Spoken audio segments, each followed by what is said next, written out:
Chapter 900. Apologize and Make Amends. Beast-taming Sioux family. Jin Zan spoke up, but his voice was devoid of any sincerity, instantly making Lu Changsheng's actions look superior. Most people in the room could guess why Jin Zan behaved this way. It was because they knew without thinking that this core formation spiritual object was most likely prepared by the Jin family for Jin Zan. At this moment, it would be a ghostly occurrence for him to be in a good mood. Hehe. Taoist Jin, you are too kind. Lu Chongqing smiled and did not take the other party's attitude to heart. After all, he was just a mere jumping clown. He looked around at everyone present and announced with a laugh, "Come now, let's continue. Drink up." In the hall, the guests' clinked cups and toasts were made in lively succession. During the break, Lu Chongqing, the groom, walked out of the great hall with a cup in hand to toast and greet the guests from inside and outside the villa.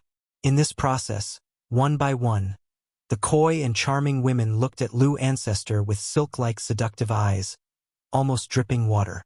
Faced with this, Lu Chongqing silently shook his head. He thought to himself that sometimes too much charm can be a problem. He made no particular response. After all, though Mr. Lu took concubines with a purpose, he still spent considerable time accompanying and taking responsibility for them. Now, having to manage 15 concubines was already taking up much of his time and energy. Moreover, he didn't even know the family backgrounds or spiritual root talents of these many women in the room. As for beauty alone, to the Lu ancestor, who had seen countless experiences and had been through all sorts of trials, it was hard to catch his eye. Now, only if status, temperament, and abilities complemented beauty could they slightly move Lu ancestor's heart. After the toasts were over, as night fell, Lu Chongqing naturally started his duties as the groom. However, having too many concubines at once could lead to an exhausted Lu Chongqing, who might find himself overwhelmed. Faced with this situation, Lu Chongqing could only encourage the concubines to get to know each other better and develop connections, to save himself from too much trouble. The next day, the wedding feast continued. But on this day, Lu Chongqing did not continue to accompany the drinking. Instead, he met privately with the family patriarchs and heads, along with his wife Lu Miaoge, Lu Miaoyun, Ling Zixiao, and his son Lu Yun. It was just a casual chat to convey his family's stance and extend goodwill. No matter what the others thought, Lu ancestor always insisted on the external policy of avoiding conflict, building connections, and prospering through harmony, and internally, taking good care of the children and producing more offspring. Mount Sumeru Cave Heaven. Chongqing Hall. Hiss, you're saying the beast-taming Sioux family has set their sights on me, so you came over to look into the situation and test the waters? Lu Chongqing was currently chatting leisurely with a representative of the beast-taming Sioux family, his palm gently stroking the other's fiery red, smooth hair. His eyes narrowed slightly. He knew that being prominent could attract the attention of other families. But he hadn't expected that the beast-taming Sioux family would take note of him. Compared to them, Golden Dragon Ridge seemed insignificant. I suspect this matter is related to the Jin family. The Jin family deliberately spread news of you to the ears of the three ancestors.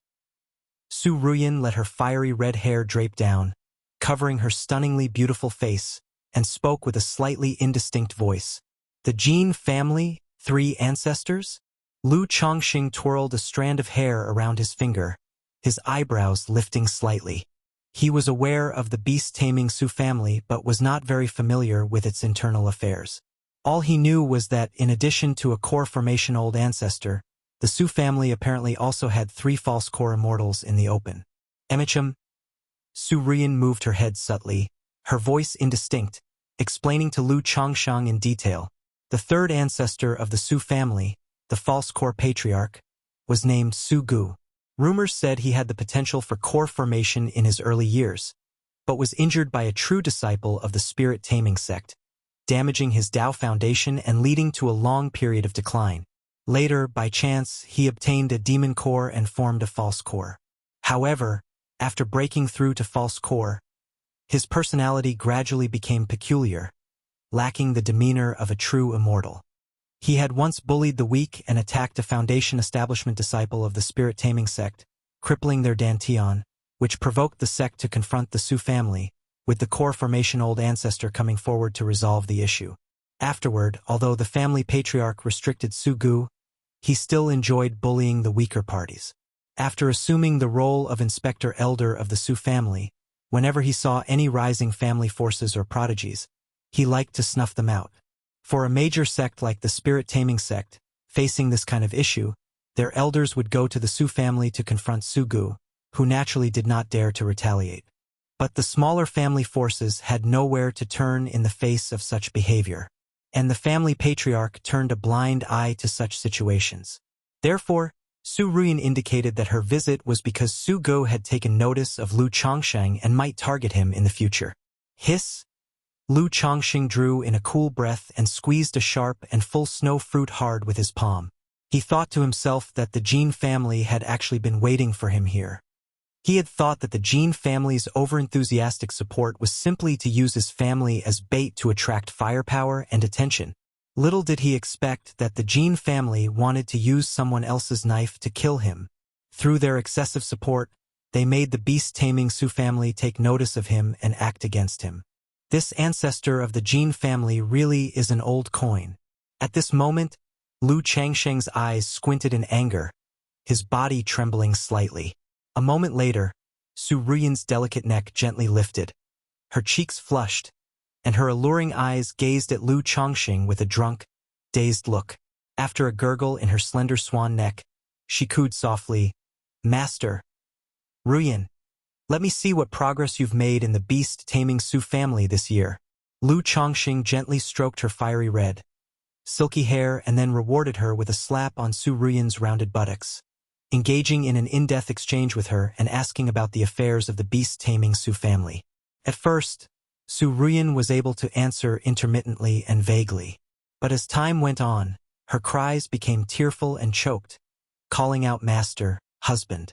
However, even in such an exchange, Lu Chongsheng still gained a lot of insight into the beast-taming Su family. Although the beast-taming Su family only had 3 false core immortals on the surface, it was possible they had others in the shadows. Moreover, the foundation of the beast-taming Su family lay in the fact that their false cores were only used to maintain the family's strength. With a core formation old ancestor present, they would not intentionally cultivate false core immortals. After all, despite being called immortals, the false core immortals ultimately could not compare with the nascent soul immortals. Not only was their lifespan limited to 300 years, but their cultivation levels could not advance by even an inch. Therefore, the true strength of a family like the beast-taming Su family lay in their ability, if they were willing, to cultivate 1 or 2 false core immortals at any time. Additionally, the beast-taming Su family had a third-order old turtle as its guardian. What kind of demon beast this old turtle was and its specific combat power, Su Ruyan was not clear. She only knew that it had been with the Su family for a very long time as their clan guardian spirit beast. As for whether there were other third-order spiritual beasts, specifics about the rumored fire crow Dao soldier and water serpent Dao soldier, Su Ruyan did not know. After all, she had only been with the beast-taming Su family for a year. Even though she had entered the core circle, her exposure was still limited. "Okay, I got it." Lu Chongsheng nodded, showing some concern for Su Ruyan's well-being. He then returned the ancient beast-taming charm to her, allowing her to catch up with Hong Lian and see her son, Lu Chunsha. Beast-taming Su family, Su Gu, Lu Chongsheng informed Lu Miaoge and Ling Zixiao of the situation with the beast-taming Su family. Faced with this situation, the two of them had no strategy to cope with it for the moment. They could only ask Su Ruyan to try to downplay the matter when she returned, and Lu Miaoge should try to go out alone as little as possible. After all, Lu Chongsheng and Lu Miaoge were now one entity. Who knows whether this false core immortal from the beast-taming Su family would make a move on Lu Miaoge. "I just want to live a calm, peaceful, and leisurely life, spending time with my wives and kids, watching them grow up happy and joyful. What a pity! Why is there always someone who tries to disturb me and force my hand?" Lu Chongsheng looked up at the azure sky, murmuring to himself. Although he feared nothing from the false core immortals of the Su family, this matter would ultimately bring him some trouble and annoyance. Especially since the beast-taming Su family was a massive presence, If Sugu really came looking for trouble and ended up being killed by him, wouldn't it bring the core formation old ancestor of the Su family onto his doorstep? And if he ended up killing this elder ancestor of the Su family as well, how would he be able to continue laying low?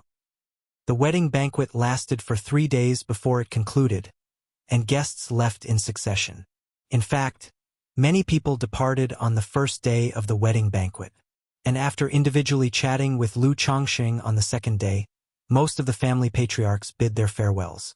By this last day, apart from some nearby families and those with close relations, there weren't many guests left. As the banquet ended, Su Ruian stayed for 2 more days at Bihu Lake Mountain before bidding farewell. She indicated that she would try to downplay the affairs relating to Bihu Lake Mountain, Lu Chongsheng, and Lu Miaoge with the beast-taming Su family. If the Su family made any moves, she would immediately send a message to notify them. Facing this, Lu Chongqing was not too worried or concerned. He was content to stay at home with his wives and children, spreading his branches and leaves. After all, his home now had an additional 15 concubines, and he, the Lu ancestor, naturally had to work hard. Chapter 901. Xiao Xie returns. Preparing to propose marriage. Time flew swiftly, and in the blink of an eye 3 months had passed. During this period, Lu Chongqing had been at home, spending time with his wife, concubines, and children. Out of the 15 concubines he had recently taken, 3 had succeeded in becoming pregnant under his cultivation. Although the efficiency of this process could not be considered fast, it certainly could not be called slow. There was no need to rush such matters as if completing a task. To be overly purposeful could lead to a loss of enjoyment. Like reading a book or savoring tea, it required a slow appreciation, a gentle exploration, to fully comprehend and savor its charm and delights. In these 3 months, the beast-taming Su family, as mentioned by Su Ruian, had been quiet. This was normal. The Su family, such a large clan, was not foolish. They could see that Golden Dragon Ridge harbored intentions of using them as a pawn in their scheme. Moreover, the third ancestor of the Su family had only set his sights on Bai Lake Mountain and Lu Chongqing. There was no urgency for him to come knocking on their door seeking trouble. Even if he was known for not minding his reputation and liked to bully those weaker than him, he would still look for an excuse to act, not doing so without cause. On the other hand, the Jin family had been suppressing the White Tiger Mountains industries in secret during this time, leading the Mo family and Ning family to send messages to discuss strategies with Lu Chongqing. In light of this situation, Lu Chongqing naturally expressed solidarity with them in their enmity against the Jin family and condemned their actions. But that was as far as it went, mere condemnation. After all, the Jin family was only suppressing their business and had not done anything like secretly destroying mine sites, medicine gardens, or committing robbery. What could they do against them? That day, at the Lu family mansion, Lu Chongsheng was cradling his daughter, Lu Lingyi, while chatting with his wives and concubines. This daughter, although not yet a year old, had a physique unlike ordinary infants and was extremely lively, climbing all over Lu Chongqing like a little monkey. Ling Zixio's son, Lu Lingxiao, watched quietly as his sister crawled around. His clear eyes, with pupils reflecting the bright sunshine, seemed to have a faint golden luster. Master! At that moment, the voice of Mount Sumeru rang in Lu Changsheng's mind, informing him that the spirit vein had been successfully nurtured. Ah, it's done. Lu Chongqing responded, his eyebrows raising slightly. 2 spiritual eye springs, and in order to prevent accidents or sudden needs, he had chosen to keep one continuing within the cave heaven and had not cultivated a new spirit vein for Bai Lake Mountain. He had merely used the spiritual spring acquired from the Wujing mine site to create a spirit vein in the cave heaven. Upon hearing this news, he promptly picked up his crawling daughter and handed her over to his daughter Lu Wangshu to take care of her. Lu Wangshu's personality was lively and cheerful. She could converse with anyone. However, Lu Chongqing could feel that there was a subtle barrier between Lu Wangshu and most of her siblings. It wasn't that she looked down on them. It was just a pure lack of intimacy from the heart. Many times, their happy conversations were somewhat out of politeness and courtesy. People like Lu Chuanjin, although having a generally ordinary relationship with most siblings, were still very close to Lu Xianji, Lu Yun, Lu Yu, Lu Caizhen, and others. Thus, Lu Chongqing still hoped his daughter would have a few siblings to whom she was very close. Sister, Lu Lingyi, not shy at all, called out in her baby voice once she was in the arms of Lu Wangshu. Her chubby little hands reached out for her sister's hair, eliciting a helpless expression from Lu Wangshu. But with their father handing over the child and Auntie Ling Zixiao present, she did not make a fuss. After all, she was very close to people like Lu Miaoge, Lu Miaoyun, and Chu Jinjin, akin to mother and child relationships, but she rarely interacted with Ling Zixiao. Ling Zixiao had always preferred solitude and had only gradually become more sociable after becoming pregnant and having a child. Now, she often brought her child over to the Lu family mansion. Indeed, it's a first-grade top-grade spirit vein. Lu Chongqing went to the Mount Sumeru Cave Heaven to inspect the newly created spirit vein, seeing that the result of the spiritual spring was as he had anticipated.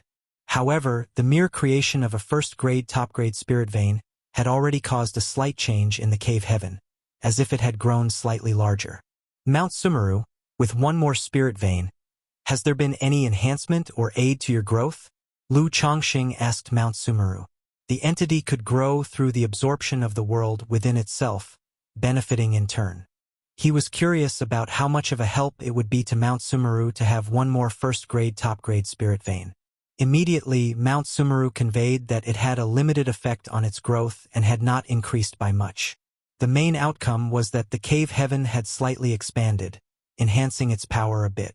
It seems that to have the cave heaven truly nourish itself for a significant boost, it would have to be cultivated like an immortal city. Lu Chongqing murmured to himself, thinking of Azure Phoenix Immortal City and Jiuxiao Immortal City. If he could cultivate the Mount Sumeru Cave Heaven to that extent, he estimated that Mount Sumeru itself could suppress a nascent soul true lord. Yet such a precious and rare spiritual eye spring only resulted in a small to medium-sized spirit vein. To nurture something on the scale of an immortal city's large third-order spirit vein, he would either need to extract spirit vein origins from the great immortal sects or several immortal cities. Otherwise, it would be difficult to cultivate to that level even with the good fortune of system lotteries. Mount Sumeru, take these spirit vein origins. Lu Chongqing took out the tri-footed bronze cauldron, containing the spirit vein origin from White Tiger Mountain. Thank you, Master. Mount Sumeru, akin to a deity of the cave heaven, controlled it perfectly and did not require external spirit lands to cultivate spirit veins. It was capable of extracting the spirit vein origin and using it to nurture itself. With these spirit vein origins, this spirit vein is sufficiently leveled up to second rank. In that case, we can also cultivate some spiritual medicines and spirit plants in the cave heaven. Lu Chongqing stroked his chin, planning what to plant in the cave heaven. It wasn't really for the purpose of cultivating spiritual medicines or spirit plants. He simply thought of embellishing the cave heaven. Chapter 902. Xiao Xie returns. Preparing to propose marriage. In the cave heaven, other than green grass, the pond formed by the spiritual spring, and the Chongqing Hall, there was nothing else, which truly made it a bit monotonous. After checking the situation, he went back to the Lu family mansion. Seeing his daughter Lu Wangshu looking helpless due to Lu Ling's mischief, he couldn't help but burst into laughter. After all, he rarely saw his daughter in such a helpless and disheartened manner. Shortly after, Lu Chongqing picked up his daughter Lu Lingyi, briefly inquired about Lu Wangshu's cultivation progress, and then let her go play on her own. Seeing Lu Wangshu hastily flying toward Bai Shui Lake on her artifact, Lu Chongqing sighed softly, inevitably thinking of Xiao Xie. The core formation grand ceremony of Chu Qingyi had ended, and Xiao Xie had gone with her to explore the secret realm in the Luoyun mountain range, which was already 2 years ago. Over these 2 years, Xiao Xie had not returned even once. She only wrote 1 or 2 letters, expressing her longing and that she was temporarily unable to leave. Although for a cultivator, 2 years was a very short period of time, for Lu Chongqing regarding Lu Wangshu, who was only 17 years old now, 2 years felt very long. I wonder what the situation in the Luoyun mountain range is now. Lu Chongqing looked up at the sky, took a deep breath, and then exhaled deeply. He had been paying attention to the situation in the Luoyun mountain range. But the place was under a blockade, and no information could be transmitted from there, leaving him clueless about the situation. Luoyun Mountain Range. A base enveloped by a faint formation. Master, are you all right? Chu Qingyi and Xiao Xie looked at their master with concern. Few am fine. Yun Wanshang, with her resplendent and pale face, gently raised her hand and spoke. Then, looking toward her disciple Chu Qingyi, who had a high-cold demeanor and wore a snow-white sword robe, she said with slightly parted red lips, Qingyi, now that the prohibitions in the secret realm have been broken, you'll take charge here and lead the exploration. I need to return to the sect to heal. Yun Wanshang spoke like this. Although she said she was not seriously harmed, her current condition clearly wasn't suitable for continuing to oversee the exploration of the secret realm. She needed to return to the Qingyun sect to heal more rapidly and thus not affect her foundation. Moreover, having her disciple Chu Qingyi in charge of the exploration here, she felt very reassured. Yes, master. Chu Qingyi nodded in response, continuing with concern. Master, shall I escort you back to the sect? There's no need. My condition isn't severe enough for that. Yun Wanshang's pale face maintained its majestic composure, as she authoritatively said, Qing, should anyone else from our sect come here, remember, the command is in your hands. This secret realm was first discovered by her, and she had even competed with the Wuxia sect to claim ownership. Now, after investing so much effort and even getting injured, she absolutely wouldn't allow any situation where others could reap what she had sown. Please rest assured, master. Qingyi understands. Chu Qingyi raised her sharp eyebrows, her beautiful face expressing a frigid solemnity. She had become a core formation immortal, naturally not just some naive girl. She understood that cultivation was a struggle within the great Tao. Even within the same sect, there was constant competition.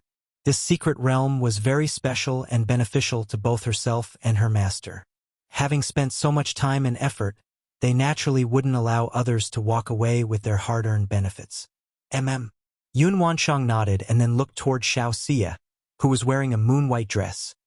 Xiu, continue exploring the secret realm with your senior sister. If you can make some gains, it will assist you in your future core formation. Although Xiao Xie was only at the 5th layer of foundation establishment, with core formation still far away, such matters naturally needed early preparation. After all, even though Xiao Xie was her disciple, requesting a coagulation crystal elixir and core formation spiritual object from the sect would be very difficult in the future. She needed to rely on her own efforts and make significant contributions to the sect to be convincing and make her request. This now was an opportunity. As long as Xiao Xie worked diligently in this secret realm along with them, once they reported their achievements to the sect, it would be considered a significant merit. Master, let me escort you back. Upon hearing this, Xiao Xie suddenly lifted her head, biting her lips lightly.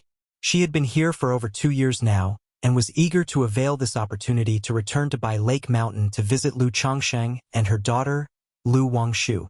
Yun Wanshang, noticing her disciple's reaction, as a nascent soul immortal, had a very sharp spiritual sense. At this moment, she clearly sensed that her disciple's state of mind was somewhat disturbed, her eyes revealing a touch of tenderness. Theoretically, this kind of emotional disturbance shouldn't occur in Xiao Xie, who practiced the supreme forgetful love technique.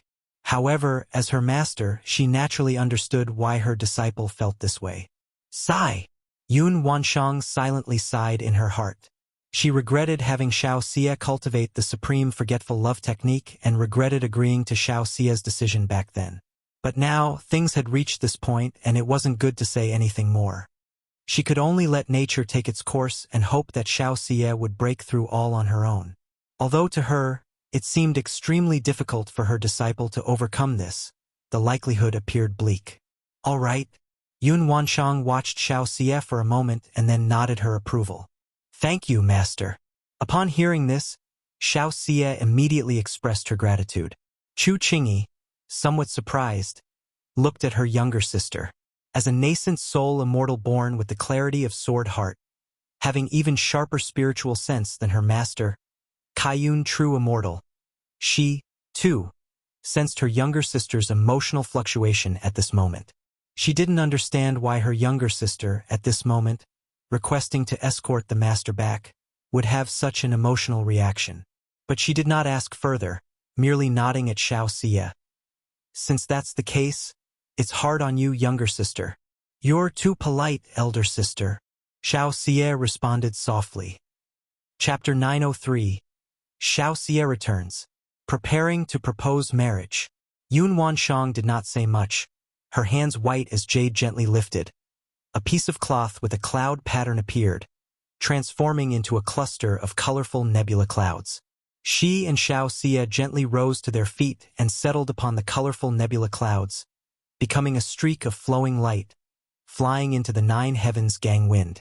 Shi Yu, how are things between you and Lu Chongqing now? Yun Wanshang sat cross-legged on the cloud veil, closed her beautiful eyes, and quietly inquired. Although she was aware of her disciple's affair with Lu Chongqing, she had not paid much attention to it. On one hand, thinking about the matter between her disciple and Lu Chongqing, she felt troubled. On the other hand, it was out of respect for her disciple, not wanting to meddle too much in matters of the heart. But now, the situation her disciple was in made her, as a master, inevitably concerned and obliged to ask. Master, Xiao Xie, wearing a moon-white dress, with a cold and clear complexion like the moon, felt her heart tremble upon hearing her master's words, lightly biting her lip. She knew her actions today disappointed her master, but faced with her master's questions, she did not dare to conceal anything and revealed her feelings towards Lu Chongqing. The issue about her daughter, Lu Wangshu, was still something she dared not mention truthfully.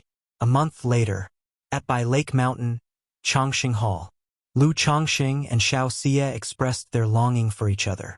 Separated for many years, their longing flooded in like the tide, reversing into a river. Afterward, Lu Chongqing held Xiao Xie, whose body was as pale and beautiful as jade, as enchanting as the dawn, and as radiant as moonlight, and asked about her past 2 years. Kaiyun True Immortal got injured?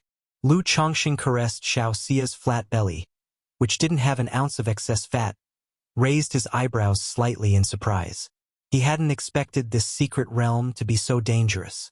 Even with 2 nascent soul cultivators stationed there, it still resulted in Kaiyun True Immortal, a nascent soul immortal, getting injured and needing to return to the sect for recuperation. However, if not for Kaiyun True Immortal returning to the sect to recover, he and Xiao Xie might still not have known when they could see each other again. But hearing that Xiao Xie would soon return to the Luoyun mountain range with her senior sister Chu Qingyi to explore the secret realm, he couldn't help but worry. Shi Yu, isn't this secret realm too dangerous? Lu Chongqing asked warmly. He had never visited a secret realm or explored any ancient ruins or cave mansions. In his mind, whether it was a predecessor's cave mansion or an ancient secret realm, they were synonymous with danger. If it was possible, he preferred not to get involved. Now, hearing that the secret realm had injured a nascent soul immortal, he naturally was concerned about Xiao Xie's well-being. There were many prohibitions and demon beasts on the outer periphery of the secret realm, which is why Master was accidentally injured. Now that the preliminary exploration of the secret realm is complete, there should be no significant danger, Xiao Xie explained. However, since the secret realm was a crucial secret of the sect, she could not share too much information with Lu Chongqing. Even so, Lu Chongqing remained concerned about Xiao Xie's situation. After a brief moment of tenderness, they got up from the bed. Having been apart for more than 2 years, Lu Chongqing continued to express his longing for her through his actions, helping Xiao Xie dress and do her makeup. The undergarment was as white as the moon, thin as cicadas' wings, and light as clouds. A simple and elegant braided long robe and moon-white flowing cloud skirt. Though it was just a plain moon-white dress, on Xiao Xie it supported her exquisite figure with an ethereal grace, adding a cool and otherworldly aspect to her transcendent beauty. Immediately after, Lu Chongqing had Xiao Xie sit in front of a bronze mirror to do her hair and brought out various perfumes, rouge, and eyebrow pencils to do her makeup.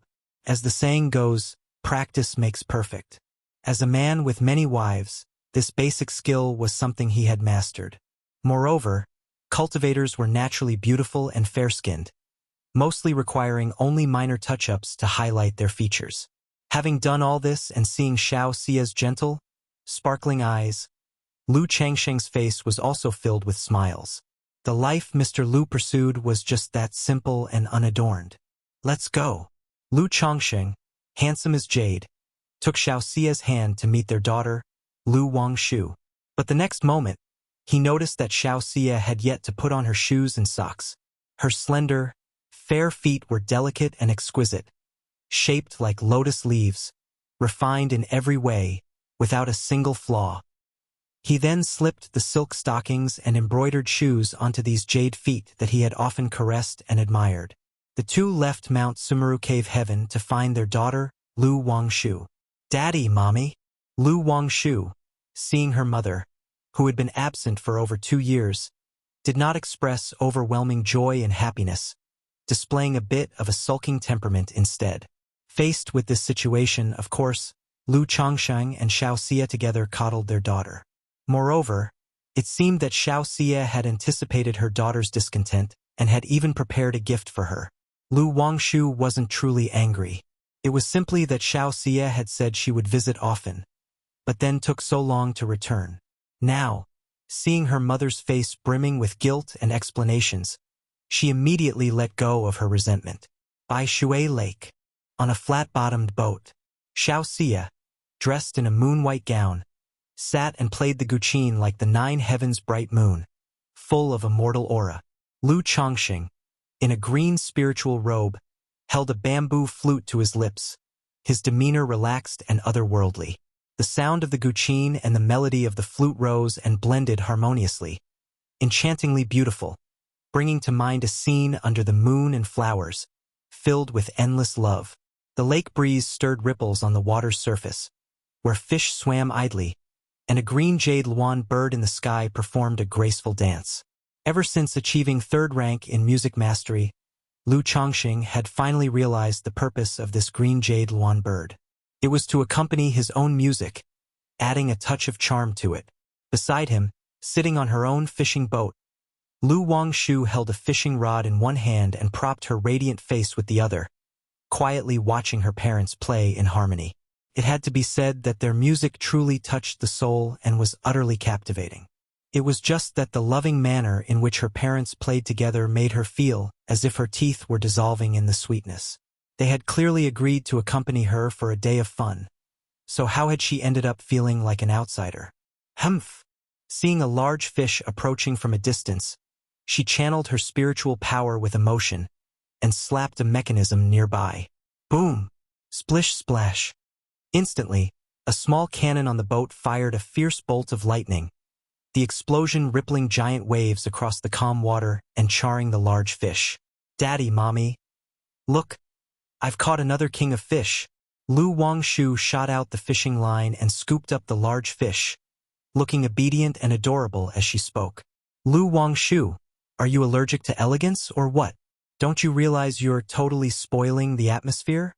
Lu Changsheng looked at his daughter, somewhat speechless. As a father, he couldn't help but understand that this crafty creature was doing it on purpose. "But I really did see a king of fish, and I didn't want it to get away," Lu Wangshu said with an innocent look on her face.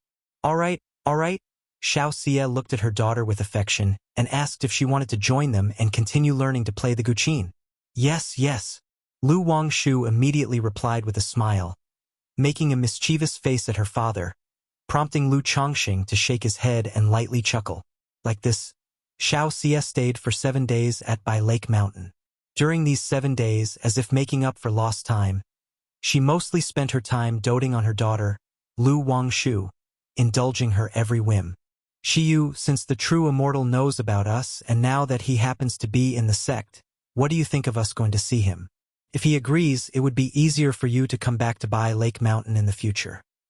That day, as Xiao Xia was about to leave, Lu Changsheng, holding her fair jade hand, spoke earnestly.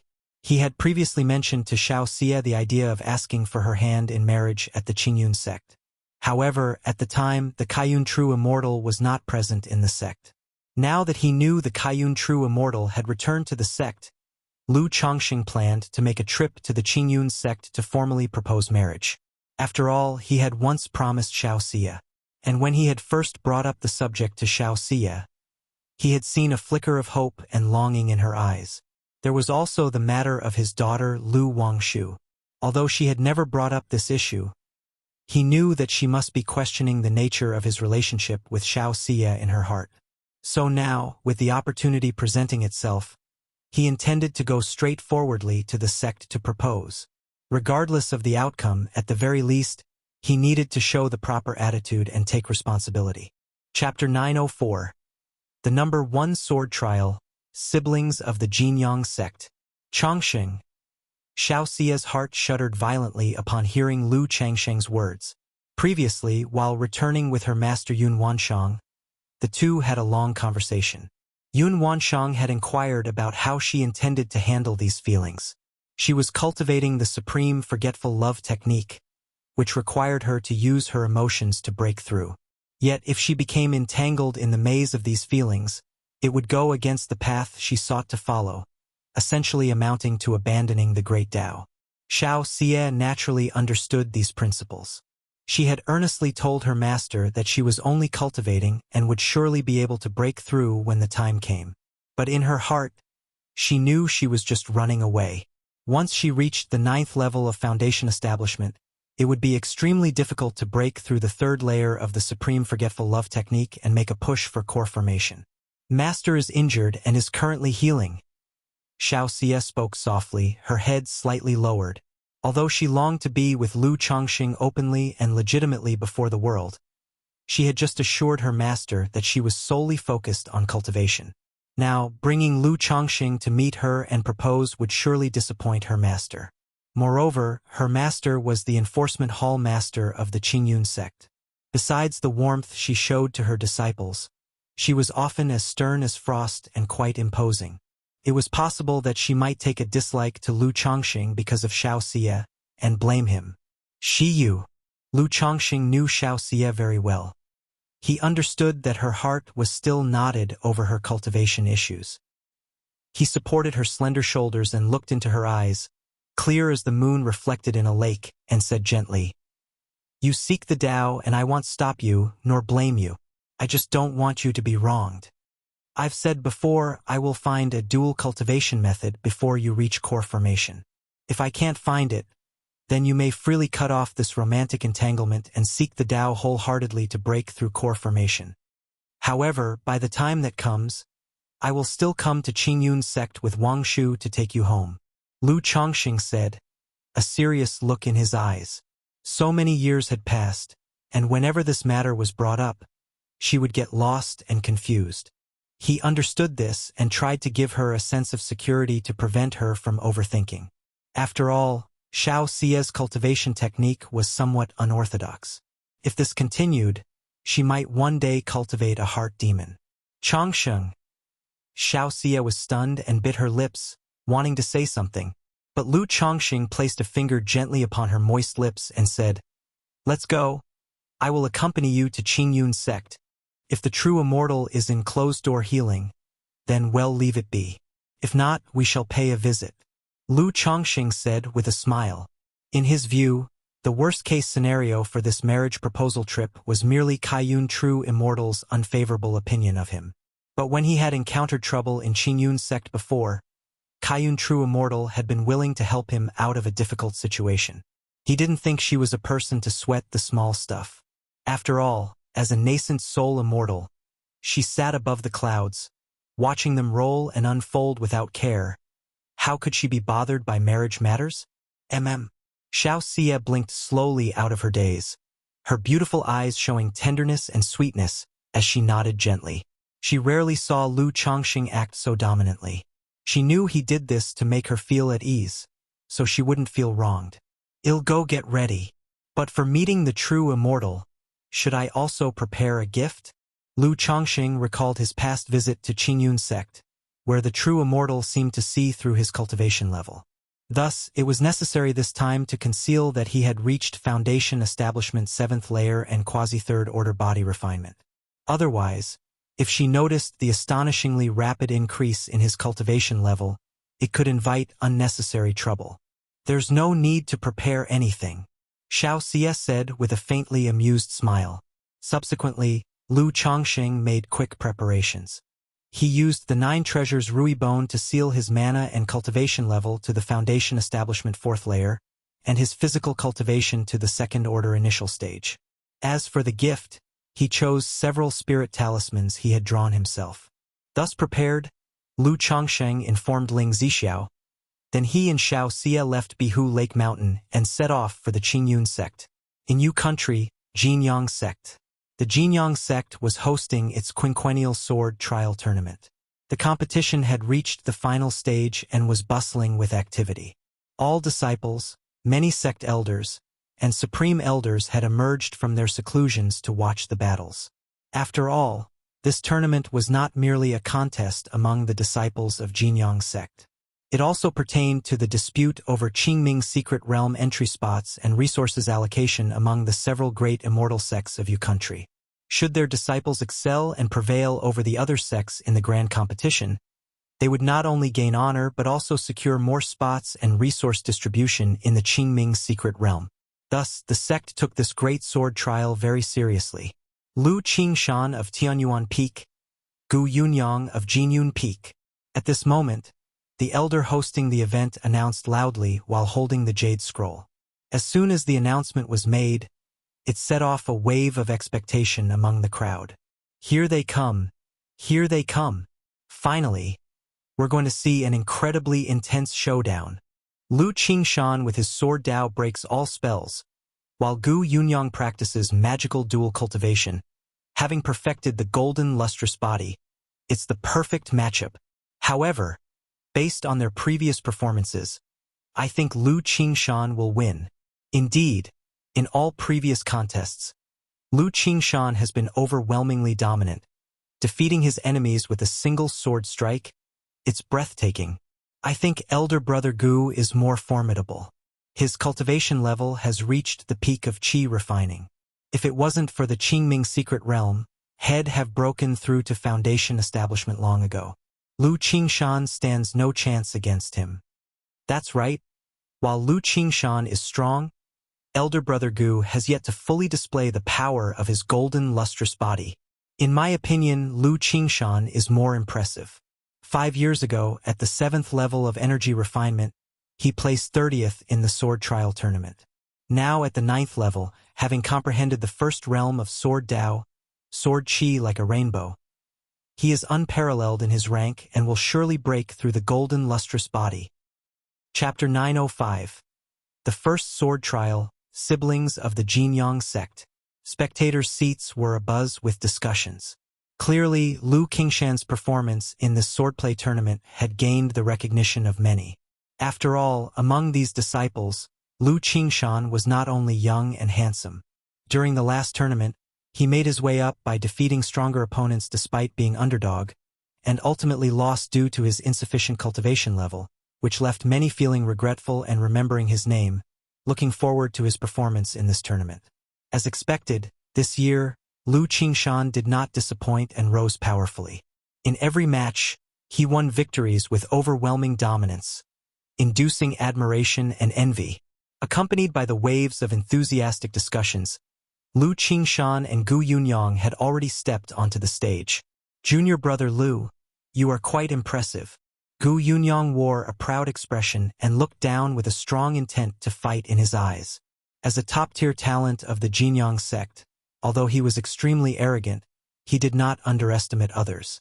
He knew that the opponent's strength would not be much weaker than his own. Senior brother Gu. Lu Qingshan greeted calmly and indifferently with a clasped hands bow. He then looked toward the distant spectator seats, where his sister Lu Qingzhu was cheering for him, and immediately his face broke into a smile and he gestured with his hand. When Gu Yunyang saw this scene, his face darkened slightly, thinking that the opponent did not take him seriously. The match begins. As the two prepared themselves, the elder presiding over the match in the sky announced, Golden lustrous body. Gu Yunyang roared on the stage.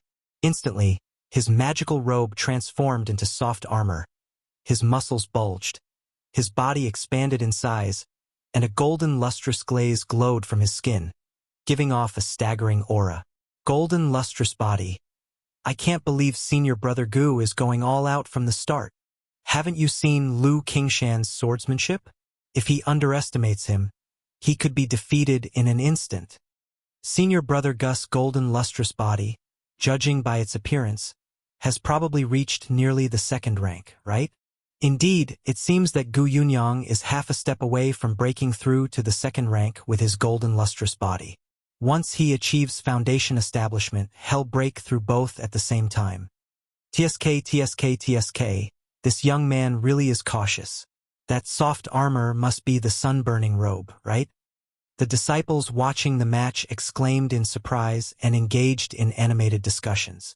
Even some of the elders watched the stage attentively and commented out loud. Cloud-piercing stab, sun-burning slash. Gu Yunyang did not underestimate his opponent and took the initiative, attacking with full force. His body shone brightly, his aura like a rainbow, as he charged at Lu Qingshan, his palm emanating a vigorous and grand sun energy, which transformed into a long blade. If one looked closely, they could see a sharp spike on the blazing long blade. The spike was no more than an inch long, but it seemed to shoot out glowing sparks, filled with a sharp essence. Early sun. Lu Qingshan's magical sword sang softly, and immediately a sharp sword chi shot out. Puff, puff, puff. The fierce sword chi shot out instantly, as cunning as an antelope hanging its horns, as fluid as a spider spinning silk, and it shredded the fierce and wild sun blade to nothing in an instant. Then, the sword chi seemed to concentrate into an invisible drill, buzzing and whirring, stirring up a tempest of sword chi, clashing violently with the spike. What? He blocked it just like that? The spectating disciples saw how Lu Qingshan so casually parried Gu Yunyang's attack and were stunned and amazed. Most of them, even if they went all out, were not sure they could withstand such a formidable assault. Yet Lu Qingshan had easily defused such an attack. This is sword energy formation. Lu Qingshan, with only chi refining cultivation, has already grasped sword chi like a rainbow, which is quite astonishing in itself, and yet he's also mastered sword energy formation. A genius, a true genius of the sword Dao. No, this is a once-in-an-era genius of the sword Dao. Sister Tianyuan has been away for a long time, yet she has been able to teach such a disciple. The elders of Jinyang's sect on the high platform seats displayed shock as they focused earnestly on Lu Qingshan's sword stroke on the platform, appreciating its profound mysteries. The sword Dao is divided into 5 levels. Sword Chi like a rainbow, sword energy formation, sword energy thunder sound, sword into silk, and sword light division. Although these do not correspond to the cultivation realms of Chi refinement, foundation establishment, and core formation, anyone who can comprehend the corresponding level of sword Dao is considered an outstanding sword cultivator. For someone in the Chi refinement realm to understand such a level of sword Dao as sword energy formation, that is enough to be called a prodigy. Their Jinyang sect was not a purely sword Dao sect but still had a legacy of swordsmanship. Now, seeing such an exceptional swordsmanship prodigy, they were pleasantly surprised. After all, the saying that sword cultivators are invincible among peers is not a joke, but proven by sword cultivators achieving fame through combat. Gu Yunyang on the stage also looked shocked. He had not expected that his fierce assault could be so effortlessly neutralized by Lu Qingshan. This made him look a bit uncomfortable and feel humiliated. After all, before the tournament, he was everyone's favored contender for the championship. And Lu Qingshan was just a newly rising dark horse. But now he, the championship contender, was outperformed by this upstart dark horse. Great Brilliance King Palm, Heavenly Fire Seal. He erupted like a golden war deity, his Bodis pores emanating flames, which formed a radiant sun that charged straight at Lu Qingshan. Since the other was a sword cultivator, he had a chance if he could get close. Morning sun. Lu Qingshan's expression remained calm and indomitable, as his golden magical sword swung down decisively. Swoosh, swoosh, swoosh.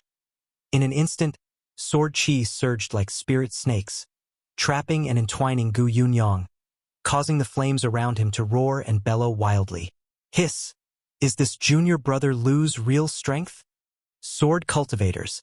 This is the allure of sword cultivators. TSK, TSK, TSK. Sword energy formation, invisible sword chi. This young man's sword Dao talent is truly amazing. Gu Yunyang is entirely unable to find an opening against him. This level of sword Dao talent is indeed stunning. The disciples and elders, watching Lu Qingshan once again easily dissolve Gu Yunyang's onslaught, could not help but comment with awe. Chapter 906. The First Sword Trial, Siblings of the Jinyang Sect. Damn it! Gu Yunyang's face was unsightly, his golden hand continuously striking out in a violent bombardment, attempting to make a move on Lu Qingshan. But a series of sword chi collided with him, leaving him helpless and extremely frustrated, as if venting his rage in a furious explosion. From his storage bag, he produced a small golden red seal, formed a gesture incantation with both hands, causing a light curtain to form around him, his momentum rising, as he continued to press forward against the sword chi towards Lu Qingshan. Take my sword. Lu Qingshan watched the scene, his expression calmly stating. At that moment, his entire demeanor was formidable, bursting forth with an aura that seemed to tear the firmament apart, as the magical sword in his hand suddenly erupted with a fierce golden radiance. At this moment, everyone could feel from Lu Qingshan a spirit of fearlessness, a sword Dao that swallowed the stars, believing firmly that he could overcome anything. Merely this momentum and vigorous spirit made countless people palpitate and surrender. On the high platform, several elders widened their eyes, suddenly standing up from their seats, their expressions shocked. Boom! The golden brilliance burst forth, transforming into a blazing sun-like sword wheel that charged towards Gu Yunyang. This dazzling sword wheel, as if filled with a flow of colorful light, struck Gu Yunyang's surrounding light curtain.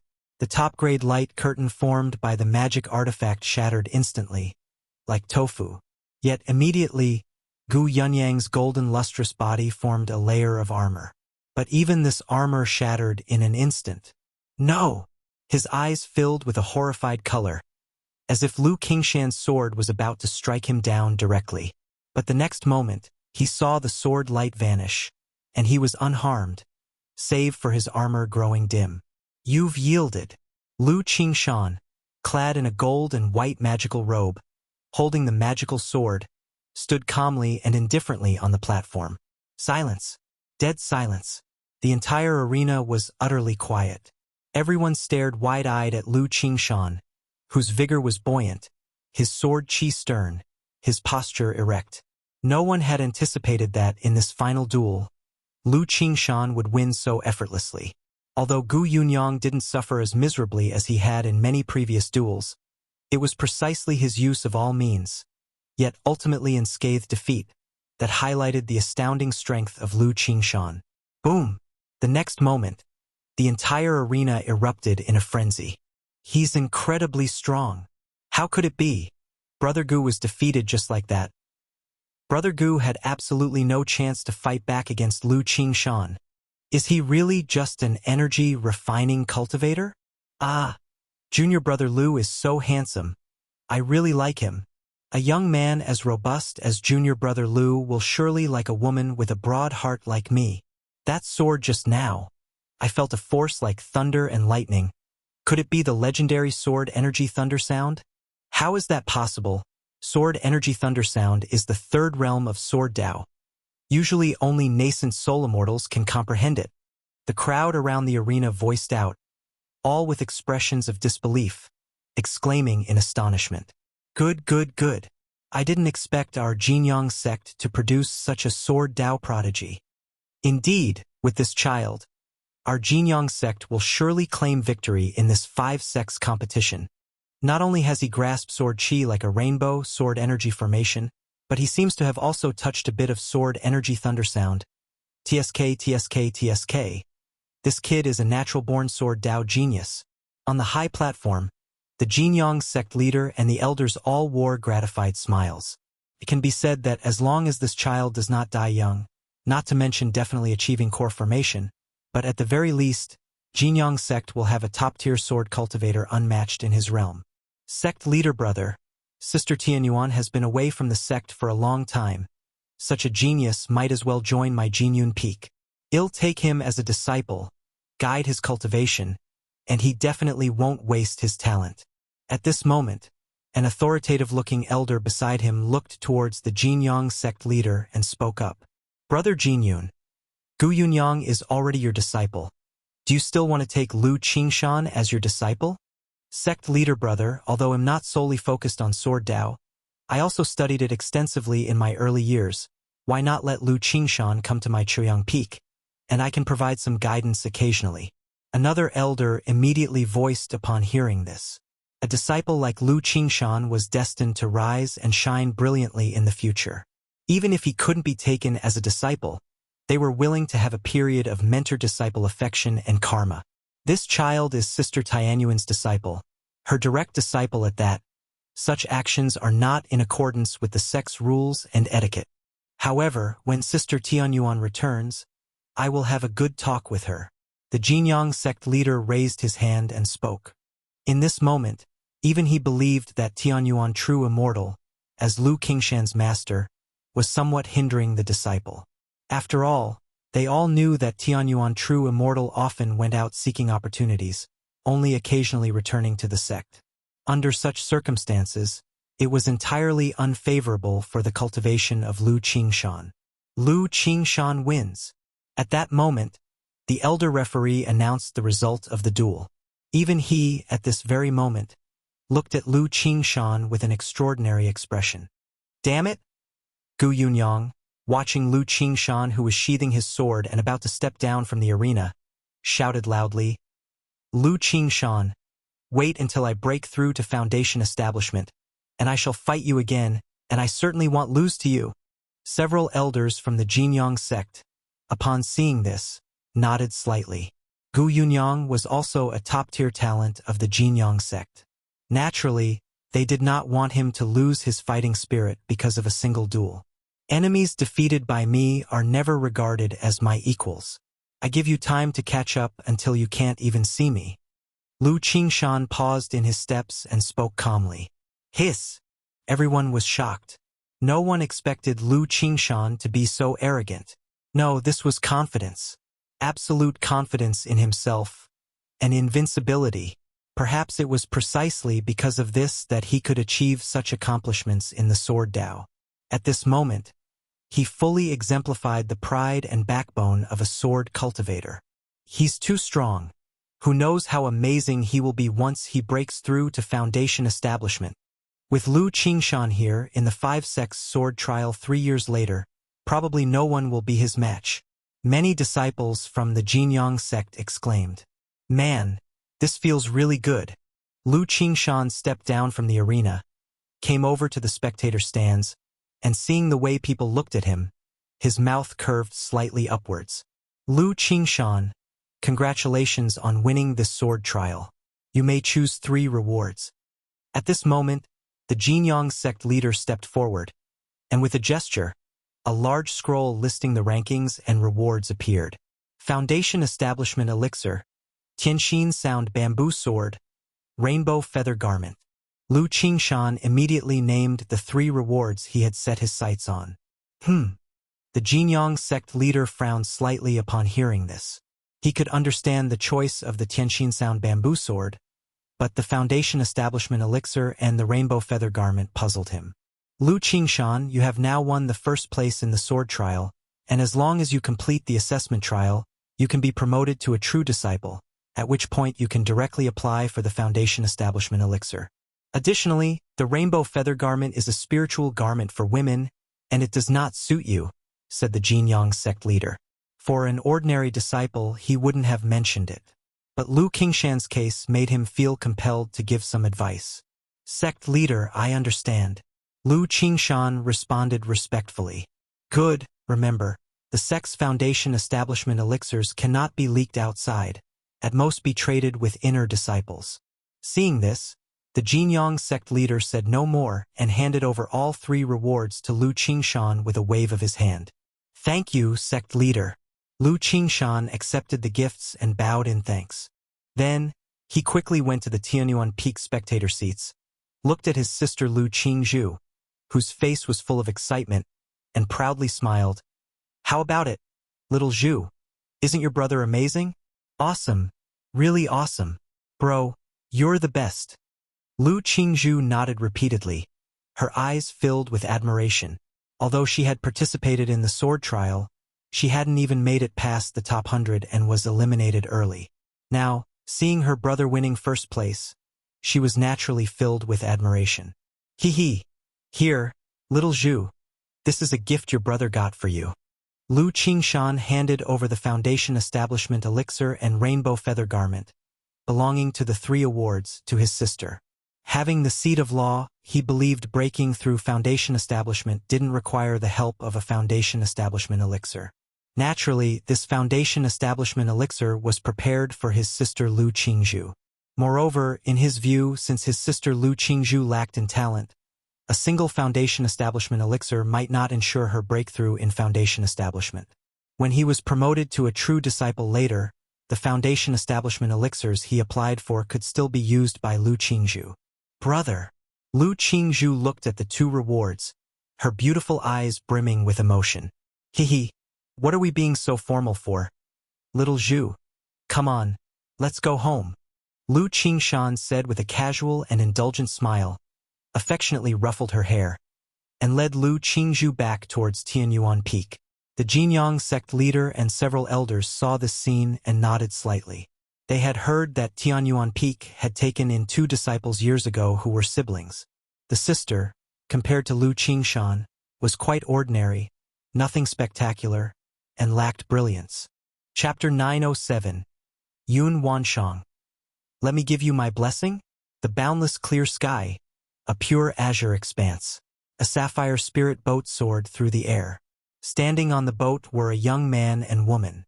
The man appeared to be in his 20s, draped in luxurious sky-blue robes, a tall and elegant figure like a graceful tree swaying in the breeze. His stunning, ethereal face was calm and indifferent, his lips adorned with a faint smile that felt as warming as a spring breeze, evoking a sense of goodwill in those who saw him. The woman also seemed to be in her 20s, her beauty fresh and sublime, beyond the mundane world, clad in a moon-white flowing cloud dress, resembling the bright moon above, clear and luminous. Her gorgeous features were gentle and soft, her cool eyes gazing distantly at the Qingyun sect shrouded in mist and bathed in the light of dawn, her ample chest rising and falling slightly as if preoccupied with thoughts, unlike the man's relaxed and comfortable demeanor. "Shiyu, relax your heart." Lu Chongsheng, while looking ahead at the Qingyun sect, was also somewhat tense inside, not as calm as he appeared on the surface. After all, making a marriage proposal was an experience had also gone through only once in his life. It had been to the previous generation of the Lu family ancestor, not directly to Lu Yuanding, his prospective father-in-law. Now, to propose marriage to a nascent soul immortal, to say there was no pressure would be impossible. Xiao Xia nodded her lovely head gently, her lunar eyes filled with ripples like droplets of water. Before long, the spirit boat landed in front of the gate of the Qingyun sect. "Greetings to Uncle Master Xiao." "Greetings to Uncle Master Shiyu." Upon seeing Xiao Xia, the disciples at the gate immediately bowed in respect. Someone like Zhao Qingqing might not be recognized by many disciples, but Xiao Xia had an enormous reputation within the Qingyun sect. Not only had her master and senior sister become nascent soul immortals, but she was also a core disciple of the Qingyun sect. Xiao Xia's face remained cool and exceptional, like a bright moon in a frosty night, dignified and noble, bringing Lu Chongqing into the Qingyun sect and flying towards Kaiyun Peak. Although the two did not show excessive affection, they did not seem unfamiliar either. This caused many along the way who greeted Xiao Xia to look surprised and puzzled. It was unexpected that the famous fairy Shiyu would be so close to a man, Especially those who knew Lu Changsheng and had heard of his big name were even more suspicious and bewildered when they saw this scene. Isn't he master of Bihu Mountain, Lu Changsheng? How can he be so intimate with junior sister Shiyu? Could it be that his relationship with senior sister Xiao isn't ordinary? No, that's impossible. Junior sister Xiao is a high and mighty Moon Palace fairy. How could she have anything to do with this Lu Changsheng? I heard that Lu Changsheng had known junior sister Xiao from a long time ago. Perhaps they're just friends. I heard that not long ago, Lu Changsheng took more than 10 maidens as concubines. How could junior sister Shiyu associate with such a man? This mountain lord Lu does indeed appear as handsome and elegant as the rumors say, and he's also a second-order top-level talisman master, and a second-order alchemist. What business does this Lu Changsheng have at Qingyun sect? As they watched the two fly towards Kaiyun Peak, many people were buzzing with discussion. Xiao Xie's reputation in Qingyun sect was immense, but Lu Changsheng's name had also grown considerably over the years. Particularly not long ago, the achievement of defeating the great elder of the Jinlong Ridge Jin family alongside Lu Miaoge had astonished many Qingyun sect disciples. After all, such combat capabilities, even within the Qingyun sect, set one apart as an influential figure. Shiyu seems to be quite admired within the sect. Lu Changsheng, although he had not heard the comments of others, noticed many eyes looking towards him and could decipher their expressions and gazes. As for such stares, Mr. Lu was naturally quite familiar. He thought to himself that if he were truly to become Dao companions with Xiao Xie and hold a grand ceremony, the Qingyun sect would likely experience countless heartbreaks. Worse still, there might be Qingyun sect disciples who held a grudge against him and sought trouble, much like Meng Yibai in the past. TSK. Indeed, winning the favor of a fairy is no easy task. Lu Changsheng mused to himself with a sense of wonder. Xiao Xie gave Lu Changsheng a white glance and pointed to the imposing mountain peak ahead, shrouded in spiritual energy and with waterfalls cascading down. Changsheng, that's Kaiyun Peak. Good. Lu Changsheng nodded his head, his face showing a serious and earnest demeanor. He also felt a surge of curiosity, keen to see Xiao Xie's master, the prestigious Kaiyun True Immortal. After all, her big name was as thunderous to his ears. Not only was she the master of the enforcement hall, but she had also trained Chu Qingyi to become a nascent soul immortal. In the past, she was the one who annihilated the Xiahou clan from Blackwater Pool. Recently, she had defeated a core formation true immortal of the Wuxia sect in the Luoyun mountain range, her combat power being extraordinary. Xiao Xie took out her identity jade, opened the formation, and entered Kaiyun Peak with Lu Changsheng. Then they made their way to the magnificent and majestic palace at the peak of the mountain. Master! Xiao Xie spoke with a respectful bow. If her master was not in secluded meditation, she would be able to sense her and respond. Seeing this, Lu Changsheng also bowed respectfully alongside Xiao Xie. Not to mention that the Kaiyun True Immortal was Xiao Xie's master and elder. Just her status as a nascent soul immortal demanded his utmost respect. At this very moment within the palace, Sun Moon Samsara technique, hearts resonating, thoughts merging. Yun Wanshang sat cross-legged, quietly observing the jade slip in her hand. Although she had been injured in the Luoyun mountain range secret realm, she had still gained quite a lot. Her greatest acquisition was the technique jade slip in her hand. This cultivation technique was profound and mysterious, classified as an auxiliary one, with cultivation of it aiding cultivators in breaking through foundation establishment, core formation, nascent soul formation, and divinity transformation. The only issue was it was a dual cultivation technique. You needed to engage in male-female dual cultivation, the union of yin and yang, for the third layer to be breached, aiding in the breakthrough to the nascent soul stage. Phew! Yun Wanshang gazed at it for a long time, her hand lightly touching her forehead as she set the cultivation technique down. Chapter 908. Yun Wanshang. Shall I make it happen for you? Even through her discerning eyes, she had to admit that this cultivation technique was profound, far surpassing most of the techniques she had encountered. If one could find a dual cultivation Dao companion with aligned ambitions, it was estimated the chances of a breakthrough could increase by 20 to 30%. To break through from core formation to nascent soul, one faced two major tribulations: the nascent soul's heavenly tribulation and the demonic tribulation. And this sun-moon samsara technique allowed male and female cultivators, upon reaching a certain stage, to enter a marvelous state that transcended the physical body, a union of spirit and divine essence. This related to the concept of the soul path dreams. It even pertained to the rumored samsara mood. In such a marvelous state, the two could experience a new life, greatly aiding their understanding of the heart's condition and the great Tao. If one could achieve mental and spiritual perfection through this method, then facing one of the dual nascent soul tribulations, the demonic tribulation, would pose no obstacle. If only I had obtained this technique in my earlier years. Yun Wanshang thought of her own Tongyu Phoenix marrow body and felt a surge of frustration. Her physique had hardly any enhancing effects in the early stages. Only after breaking through to core formation would it generate a strand of spirit-nurturing energy. For a nascent soul cultivator, this was an invaluable treasure. Through male and female dual cultivation, one could continually refine the true elixir, increasing the chances of nurturing the nascent soul. It could be said that such a selfless physique made countless core formation cultivators flock to her. If she wanted, she could immediately choose any genius or exceptional cultivator to be her Tao companion. By leveraging her Tongyu Phoenix marrow body and this sun-moon samsara technique, if she could just find a suitable Tao companion, it would be like adding a 50% chance to nurture her nascent soul. But fate was cruel. Her spirit Phoenix marrow body had been broken by a little Qi refinement cultivator and entered his body. Even more ironic was that this little cultivator had formed a bond with her disciple. This Lu Chongqing must possess some kind of top-tier physique. If only he and she were not involved, he would have been a fine candidate. Yun Wanshang murmured to herself as a potential Tao companion came to mind, but she immediately shook her head, discarding the thought.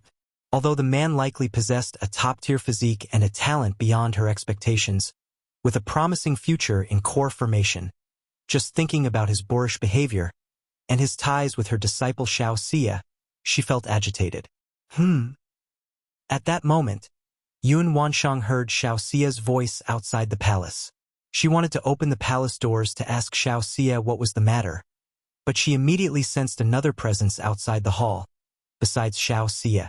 The other person, in a green robe with an ethereal handsomeness, stood shoulder to shoulder with Xiao Xia, clasping hands in a salute. Although Lu Changsheng's appearance and aura had slightly changed over the years, she recognized him at a glance. Why has he come? Yun Wanshang furrowed her brows. Her regal and slightly pale, stunning face instantly chilled. She knew that her disciple Xiao Xia had gone to Bai Lake Mountain to meet with Lu Chongqing. But why was Xiao Xia bringing Lu Chongqing to Kaiyun Peak to see her now? And seeing how naturally close the two stood together, she felt an inexplicable irritation rise within her. Shiyu, what is the matter? Yun Wanshang stood up, her eyebrows like finely drawn artwork, yet exuding an indescribable coldness. The entire room was like an ancient ice mountain, nobly cold, chilling to the bone. Master, Xiao Xia, feeling the vibrations from within the hall and hearing her master's voice, trembled slightly. As a disciple, she knew her master very well. She could tell from the tone of her voice that her master was in a bad mood. Otherwise, her master would not speak in such a tone, or keep the palace doors shut. She knew she had disappointed her master with her actions. Is this person Shiyu's master Kaiyun true immortal? Lu Chongqing, hearing the woman's voice, detected a degree of cold indifference. From the situation, he immediately knew proposing to Xiao Xia could be difficult. The master seemed displeased with him. Shouldn't a mother-in-law look more favorably upon a son-in-law as time passed?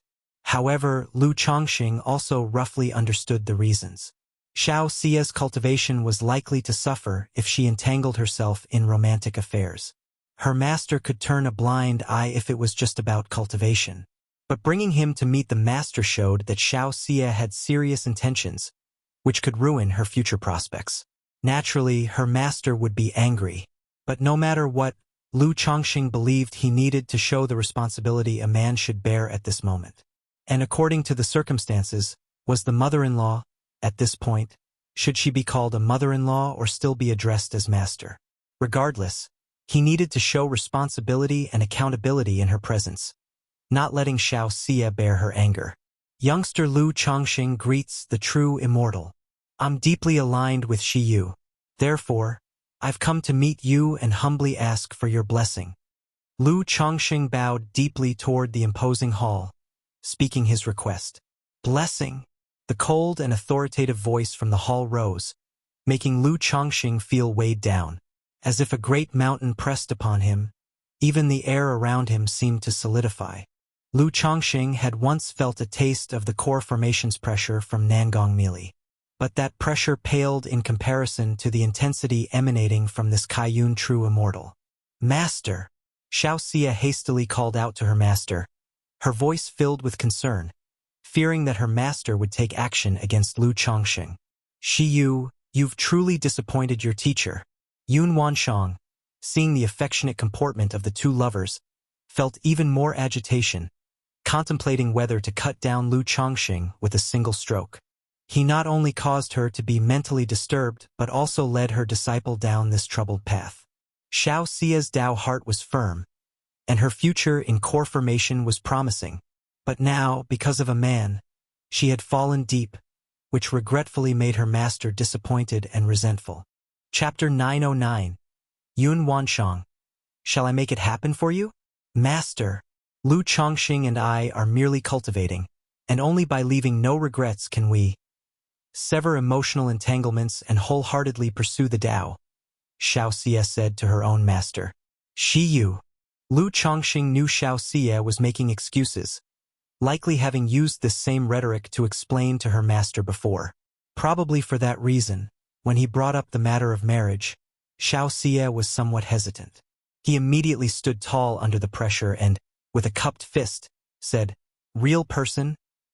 But before he could finish his words, a female voice rang out from within the palace. Are you trying to explain and take responsibility for her to gain favor? Shi Yu is inexperienced. Do you still want to deceive me? If you truly like Shi Yu, you should know that once her cultivation falls into emotional obstacles, the great Tao is hopeless. Yun Wanshang said coldly. Although she was annoyed by Xiao Xie's affairs and despaired of her being iron unfit for steel, she also felt inexplicably irritable towards Lu Chongqing. The lad understands, but Shi Yu and I truly love each other. I only hope real person would bless us. I will not obstruct or blame Shi Yu if she seeks the Tao someday. I will only find ways to support and fulfill her. Lu Chongqing took a deep breath and said aloud, bearing the pressure. Before this, he had envisioned several scenarios, never expecting it would turn out this way. At this moment, he felt like a poor scholar who unintentionally encountered a distinguished young lady and now faced the beating of lovebirds when coming to ask for her hand. After a moment of silence in the great hall, the female voice continued, You can deceive Shi Yu with these words, but do you think you can deceive me? Shi Yu is inexperienced and naive, blinded by affection, unable to see your true face. If you truly wish to help Shi Yu achieve Tao, why would you do this? Yun Wanshang continued. Thinking about this, she recalled how, due to the Red Phoenix karma fire, she had spent a night with Lu Chongqing, who had then looked at her pitifully and helplessly like a married man. At the time, she actually believed he was some sort of decent married man, only to find out later he already had multiple wives and was the father of dozens of children. Utterly shameless. At the thought, Yun Wanshang's heart surged with anger, almost wishing to cleave him with a sword. She had genuinely been pure then, her spirit-nurturing energy had even benefited him, and yet he had the nerve to seem aggrieved? Not only her, but now her disciple Xiao Xie was deceived by this vile thief. Outside the great hall, Lu Changsheng's mouth twitched, uncertain how to respond to this.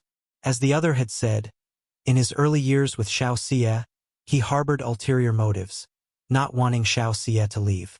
But isn't that human nature? Facing such a fairy, who could merely focus on cultivation. Shi Yu.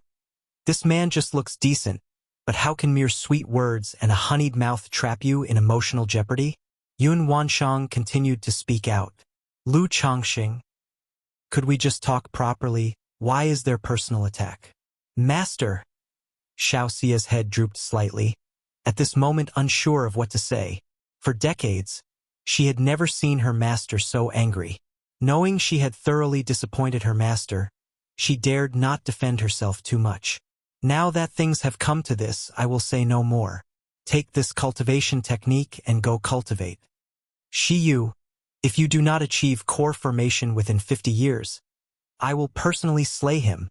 Yun Wanshang knew that given the circumstances, her own interference would be futile. Since it had come to this, she decided to put some pressure on them. Amid her words, a jade slip whooshed from within the hall, appearing before Xiaoxia. Lu Chongqing. Why should I be slain if Xiaoxia fails to achieve core formation within 50 years? Isn't this too tyrannical? Hey, but 50 years feel quite long though. With his circumstances, achieving core formation within 50 years was more than feasible. Once I achieve core formation and condense a high-quality gold core, it might not even be clear who could slay whom. Immediately, Lu Chongqing cupped his hands and said aloud, "Please rest assured, real person. If Shiyu fails to achieve core formation within 50 years, there is no need for the real person to take action. I, Lu Chongqing, will personally come to Kaiyun Peak to admit guilt and accept whatever punishment the real person decrees." 50 years later, he would stand here and see if she could slay him. However, he felt they could find a solution to Xiaoxia's cultivation issues within the 50 years. Chongqing. Hearing this, Xiaoxia's face froze, suddenly looking at Lu Chongqing. Although 50 years was a long time, providing ample time to cultivate to foundation establishment peak, the breakthrough to core formation was not that simple. Even if she cultivated the supreme forgetful love technique, she needed to make various preparations for core formation. Like many foundation establishment peak cultivators, they spent their whole lives at the foundation level because they dared not attempt the breakthrough, the chances being far too low. Furthermore, she herself lacked the confidence to overcome this emotional hurdle. Chapter 9-10. The Tremor of the Sun-Moon Samsara Technique and the Tongyu Phoenix Marrow Body. Inside the palace, Yun Wanshang heard Lu Changsheng's reply and was somewhat astonished. She knew very well the situation of her disciple, Xiaoxia. Setting a 50-year time limit was merely a hope that Xiaoxia could leverage these feelings to overcome the emotional barrier. As for Lu Chongqing, she didn't have any expectations at all. But Lu Changsheng's actions had caught her off guard. If Xiaoxia couldn't make a breakthrough in core formation within 50 years, he had offered to come and confess his guilt. Had it not been for his swine-like behavior, she would have been quite satisfied with this sense of responsibility. After all, as a nascent soul immortal with sharp spiritual sense, she could tell that Lu Chongqing was truly sincere with his words, and they were not a sham. Is he truly so deeply in love with Shiyu? Or does he have some hidden confidence? Yun Wanshang's face was stunningly beautiful, her eyes like water, noble and frosty. She glanced subconsciously at Lu Changsheng's cultivation level situation. Still at the foundation establishment mid-stage? No advancement in body refinement either? Kaiyun True Immortal's eyebrows furrowed. Over 10 years ago, Lu Chongqing had already reached the foundation establishment mid-stage cultivation level. Furthermore, he practiced magical dual cultivation, ranking even higher than Xiaoxia. Now more than 10 years had passed, and he hadn't advanced at all? Could it be that after establishing a family, he became engrossed in the pleasures of the flesh?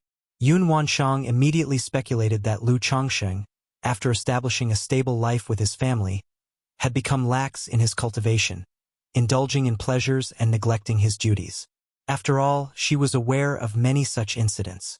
Many loose cultivators, after breaking through to foundation establishment, would feel content with life and abandon their path halfway, losing themselves in enjoyment. Suddenly, she felt a surge of frustration, like the helpless anger of finding iron but being unable to forge steel. She believed that Lu Chongqing, who clearly had fortuitous opportunities and a top-tier physique, did not know how to cherish them, indulging in pleasures and wasting his potential. Although she believed she had no ties or relations with Lu Chongqing, and that it was none of her concern, for some reason she felt irritated. Even if we have no ties, You have received my spirit-nurturing energy. You can be useless, but I, Yun Wansheng, will absolutely not allow someone who received my spirit-nurturing energy to be someone who only knows how to indulge in pleasures and waste their life. Yun Wansheng's delicate, jade-like hands clenched tightly, her eyes flashing with an indescribable chill. She then coldly addressed Lu Chongqing, who was outside the Grand Hall. If your cultivation progresses too slowly and hampers Shiyu, I will still eliminate you. Outside the Grand Hall, Lu Chongqing was startled and somewhat bewildered. Hadn't Shiyu said her master was quite reasonable? Why so domineering? If Xiaoxia couldn't break through core formation in 50 years, she would eliminate him. If his own cultivation was slow and he hindered Xiaoxia, she would also eliminate him. Indeed, the disciple of a nascent soul immortal was not so easily married. Luckily, he had backups and was not worried at all. Facing the invisible pressure, he stood tall, bowed, and said, "Please rest assured, true immortal, I will definitely not hamper Shiyu, and we will both strive for core formation within 50 years. But I also have a request. If Shiyu and I both successfully break through to core formation, I hope you will give us your blessings."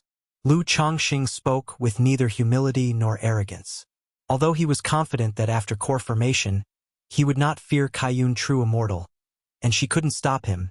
She was, after all, Xiaoxia's master, an elder, and still deserved his respect. Moreover, there was an old saying, "A love without the blessings of elders is ultimately imperfect." For the sake of Xiaoxia, he also hoped to receive the recognition, approval, and blessings of this Kaiyun true immortal. Yun Wansheng's beautiful eyes were piercing, her brows slightly furrowed, wondering where Lu Chongqing got the confidence to boldly claim that he and Xiaoxia could both challenge core formation within 50 years. Although his cultivation used to be faster than Xiaoxia in his early years, once Xiaoxia overcame the emotional trial of the supreme forgetful love technique, she could quickly obtain core formation spiritual objects and coagulation crystal elixir through Qingyun sect. As a clan cultivator, he would definitely not be able to get the coagulation crystal elixir. At most, he would spend a great price to collect 1 or 2 core formation spiritual objects. This is why the cultivation path of loose cultivators is difficult. Everything can only be relied upon oneself. During the Qi training stage, scurrying about for a foundation establishment elixir, foundation establishment spirit objects. During foundation establishment stage, scurrying about for a coagulation crystal elixir, core formation spiritual objects. Many loose cultivators might busy themselves their entire lives and end up with nothing, or even worse, with their lives and souls scattered, bones buried in the wilderness. However, since Lu Chongqing said so, she no longer said anything more and coldly replied with a clear, indifferent voice, "If you can achieve core formation within 50 years, I will no longer meddle in the matter between you and Shiyu. And if Shiyu is willing, I may even personally conduct the Dao Companion ceremony for you both. But if you fail, don't blame me for being heartless." Yun Wansheng's gorgeous face was expressionless, her voice clear and moving as it carried the authority unique to those above. Xiaoxia wants to break through the 3rd layer of supreme forgetfulness. She must overcome the emotional obstacles. Once she overcomes the emotional obstacles, even if she doesn't forget Lu Chongqing, she would be able to view this relationship calmly. At that time, it's highly likely the two would not be able to continue their romance. If they indeed rekindle their past relationship, but both have broken through to core formation, she as a master wouldn't interfere anymore. After all, at this stage in cultivation, one does not need others to meddle in their path. "Thank you, true immortal." Upon hearing this, Lu Chongqing immediately bowed in thanks towards the Grand Hall. He thought to himself that although she was somewhat overbearing, she was still a reasonable person. There was no response from within the Grand Hall. "Chongqing." Xiaoxia looked at the quiet Grand Hall, turned her beautiful head towards Lu Chongqing, and felt a wave of emotion in her heart. She believed that Lu Chongqing had the potential to break through to core formation within 50 years, but she was not certain about herself. "Rest assured, I have everything under control," said Lu Chongqing as he held Xiaoxia's fair hand, his expression gentle and voice soft. "Wuxia world. Site. Co. Chapter 9:11. The Tremor of the Sun-Moon Samsara Technique and the Tongyu Phoenix Marrow Body. Shiyu. Remember to head to the Luoyun mountain range as soon as possible. At this moment, the cold and majestic female voice rang out again in the hall, accompanied by a breeze that swept the two people away, sending them from the front of the great hall. Yun Wanshang had reluctantly agreed to the two of them, but watching them display such affectionate behavior, especially Lu Chongqing who had coaxed her own disciple, she felt a wave of irritation and displeasure in her heart. Even though she did not want to be the kind of person who interferes in a couple's relationship, she just couldn't help feeling upset. It's better to be out of sight, out of mind. Yes, master. Xiao Xie pursed her lips slightly, bowing deeply toward the summit palace. Although she had not received her master's approval today, this conversation had made her aware of her master's attitude. As long as her cultivation was not delayed, she could be with Lu Chongqing openly and without needing to hide. It was this 50-year time limit that added a sense of urgency in her heart. Chongqing, master is not usually like this. Don't take it to heart. Xiao Xie explained to Lu Chongqing at this time. She believed that her master's unusual behavior today was entirely because she had disappointed her master with her own actions. What's there to worry about? The true immortal only wants what's best for you. Besides, the true immortal is very reasonable, and when we both reach core formation, she will even host a ceremony for us. Lu Chongqing said with a smile, not feeling particularly sentimental. He was also a father. He could fully understand the other party's actions. A promising disciple, nurtured for so many years, and now she's entangled with a man like you. If it spoils her cultivation and she loses her path to the Tao, what can you offer as compensation? Were it his own daughter, Lu Chongqing felt he would have already drawn a sword. By the way, what is the cultivation technique the true immortal gave you? At this point, Lu Chongqing looked at the technique jade slip in Xiao Xie's hand and asked aloud. He remembered the Kaiyun true immortal said that the technique was for the two of them to cultivate together. The Sun-Moon Samsara technique. Xiao Xie looked curiously at the technique jade slip in her hand, but as she glanced over its content, her face flushed with a tinge of red. She had not expected her master to give her a dual cultivation technique, let alone for her to cultivate it together with Lu Chongqing. What's wrong? Seeing her reaction, Lu Chongqing asked curiously. Xiao Xie said nothing and handed the technique jade slip to Lu Chongqing. The Sun-Moon Samsara technique, the flow of mana, harvesting the soul of the sun and the spirit of the moon from heaven and earth, transforming them into the great medicine of the cauldron, through the union of male and female in dual cultivation, the joining of yin and yang, the meeting of kan and li. Lu Chongqing examined the jade slip with his divine sense, and upon seeing the content of the technique, he immediately understood why Xiao Xie looked so embarrassed. He put away the jade slip, his expression gentle, and laughed. Since it's the true immortal's wish, we should diligently comprehend and cultivate it, striving for an early breakthrough in core formation. Xiao Xie murmured in agreement. Soon after, the two of them arrived at Xiao Xie's place of residence, the Mingyue residence. The entire great hall was spacious and simple, with only 2 servant disciples in the courtyard.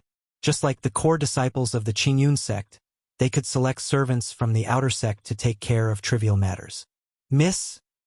The 2 girls were as shocked as if they had seen a ghost when they saw their mistress bringing a man with her. Xiao Xie once again showed her usual cool and indifferent demeanor, explaining that this was her good friend, who had come to discuss the Tao. She told the 2 to make the necessary arrangements. Of course, the 2 girls did not dare to question further. After all, choosing to become servants meant binding their lives to a core disciple. If the core disciple eventually becomes a sect executor or elder, then they too could become a steward. After Lu Chongqing and Xiao Xie arrived at the cave mansion, they did not sit down to discuss the Tao but instead jointly examined the cultivation technique in the jade slip. It took some time, but the 2 of them eventually understood why the Kaiyun True Immortal would give them this manual. This Sun-Moon Samsara technique was indeed profound and intricate. Not only was it beneficial to their cultivation, but it could also help them break through realms. Furthermore, it involved soul, mindset, and the perception of the Great Tao, truly a top-tier dual cultivation technique. Even from Lu Changsheng's perspective, this technique was top-tier, far surpassing his own tender embrace technique. This Kaiyun true immortal probably wants Shiyu to complement the mindset issues of the supreme forgetful love technique through this cultivation technique. Lu Changsheng mused in his heart. He knew that the supreme forgetful love technique placed great emphasis on mindset. And this cultivation technique, once cultivated to a certain level, allowed for the soul and consciousness to dual cultivate, entering a marvelous state of spiritual union. In this state, both individuals would feel as if they were experiencing reincarnation, living through a life in a dreamlike state. It was greatly beneficial for mindset and the perception of the Great Tao. But this technique seems quite difficult. Lu Changxing glanced through the complex content of the technique with some trepidation. Aside from spending time early on cultivating techniques like the returning origin technique and the flame bullet technique, he had never seriously studied any cultivation techniques.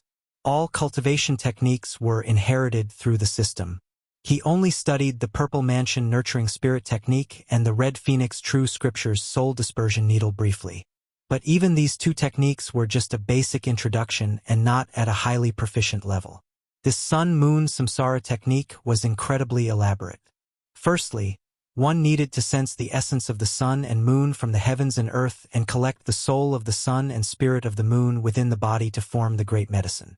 After completing this step through the mutual interplay of yin and yang, the meeting of Kan and Li, the formation of the yin-yang will mutual cultivation, they would evolve the sun and moon within the body, and then use the sun-moon cauldron to produce Shen pearls and so on. This process also required the two people to be in harmony, with cultivation levels as close as possible, among a host of other stringent conditions. If there were the slightest mistake, it could lead to the loss of all previous efforts, which was enough to give Lu Changxing a headache, fearing that he might not be able to keep up with Xiao Xia's progress. This top-tier dual cultivation technique is even more demanding than the ordinary ones, being several times harder. Wuxia World. Site. Co. Chapter 9:12. The Tremor of the Sun-Moon Samsara Technique and the Tongyu Phoenix Marrow Body. Kaiyun True Immortal gave us this cultivation technique for Shiyu and me to cultivate together. Did she not consider whether I would be able to master it? Lu Changxing spoke with a hint of helplessness.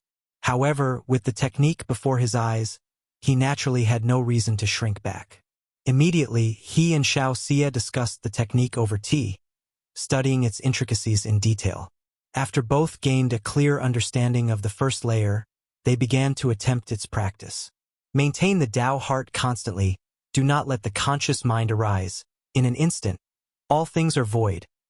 The solar spirit is the golden crow, the lunar essence is the jade rabbit, when nature and sentiment merge.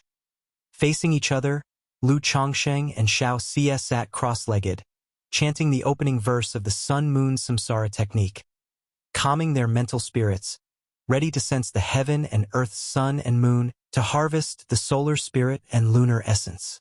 As time slowly passed, Lu Changsheng's mental spirit became increasingly tranquil, entering the state of cultivation. It felt like the surroundings were illusory, with the sun and moon hanging in the sky dome. The solar spirit from the jade rabbit, the lunar essence from the golden crow, gathered within the furnace, turning into a pool of water. Lu Changxing envisioned himself as a golden cauldron, absorbing the essence of the solar spirit, melting it into medicine for the human body. However, as he continued to accumulate and draw in the solar essence, the moon-shaped Mingyue trembled opposite him, causing the sun and moon in the sky dome to suddenly vanish. As if waking from a dream, he opened his eyes. Changsheng, I'm sorry. Xiao Xia's beautiful eyes opened, apologizing with a hint of shame.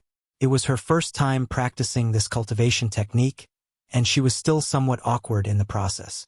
This caused an error in the gathering of the solar spirit and lunar essence, affecting Lu Changxing and interrupting their practice. Eh? Lu Changxing froze, his thoughts in disarray. He hadn't expected that during the practice it was Xiao Xia who failed, whereas his own practice flowed like clouds and water. What was going on? Could it be that he had an extraordinary talent for dual cultivation techniques, with an instant understanding? But he clearly did not fully comprehend this cultivation technique, mastering only the general principles. No matter, we just need to do it a few more times. Lu Chongqing chuckled softly, speaking gently. Once again, the two resumed their cultivation. During the process, Lu Chongqing grew increasingly proficient, gaining a deeper understanding of the sun-moon samsara technique. He even had lateral thoughts, enhancing his comprehension of both techniques by drawing on the yin-yang harmony technique from his mind. This took Lu Chongqing by surprise. He didn't know if it was due to his spiritual body or if he was naturally suited to this kind of technique. He was mastering it so quickly. Then, when Wuxia encountered problems again, causing another interruption in their cultivation, Lu Chongqing shared his insights, pointing out the issues for her. Wuxia's eyes filled with admiration and awe as she watched Lu Chongqing, despite feeling ashamed. In her early years, she had been praised by her master for her excellent comprehension. Yet now, her comprehension seemed trivial compared to Lu Chongqing's. This filled her with amazement, proud of her sweetheart's unparalleled comprehension. Lu Chongqing felt somewhat buoyed by Wuxia's admiring and idolizing gaze. After all, whether it was talisman making or alchemy he had attained in earlier years, although achieved through his own efforts, it was not as gratifying as success due to his innate talent. Thus, under Lu Chongqing's continuous guidance and teaching, Wuxia gradually entered the state of cultivation, both entering a mystic state together. Above their heads seemed to hover a great sun and a bright moon, forming an invisible furnace, slowly beginning to burn and turn into medicine. Seeing this step, Lu Chongqing naturally proceeded to the next. He circulated the mana of the solar spirit and lunar essence through the Bodhis orifices, merging and cycling them, transferring them into Wuxia. Wuxia let out a soft moan. Immediately steadying her mental spirit, she circulated the medicine, the solar spirit, the lunar essence, and the mana she had absorbed within her Tao foundation. They turned into a warm, slippery sweetness, which she slowly transferred into Lu Chongqing's mouth.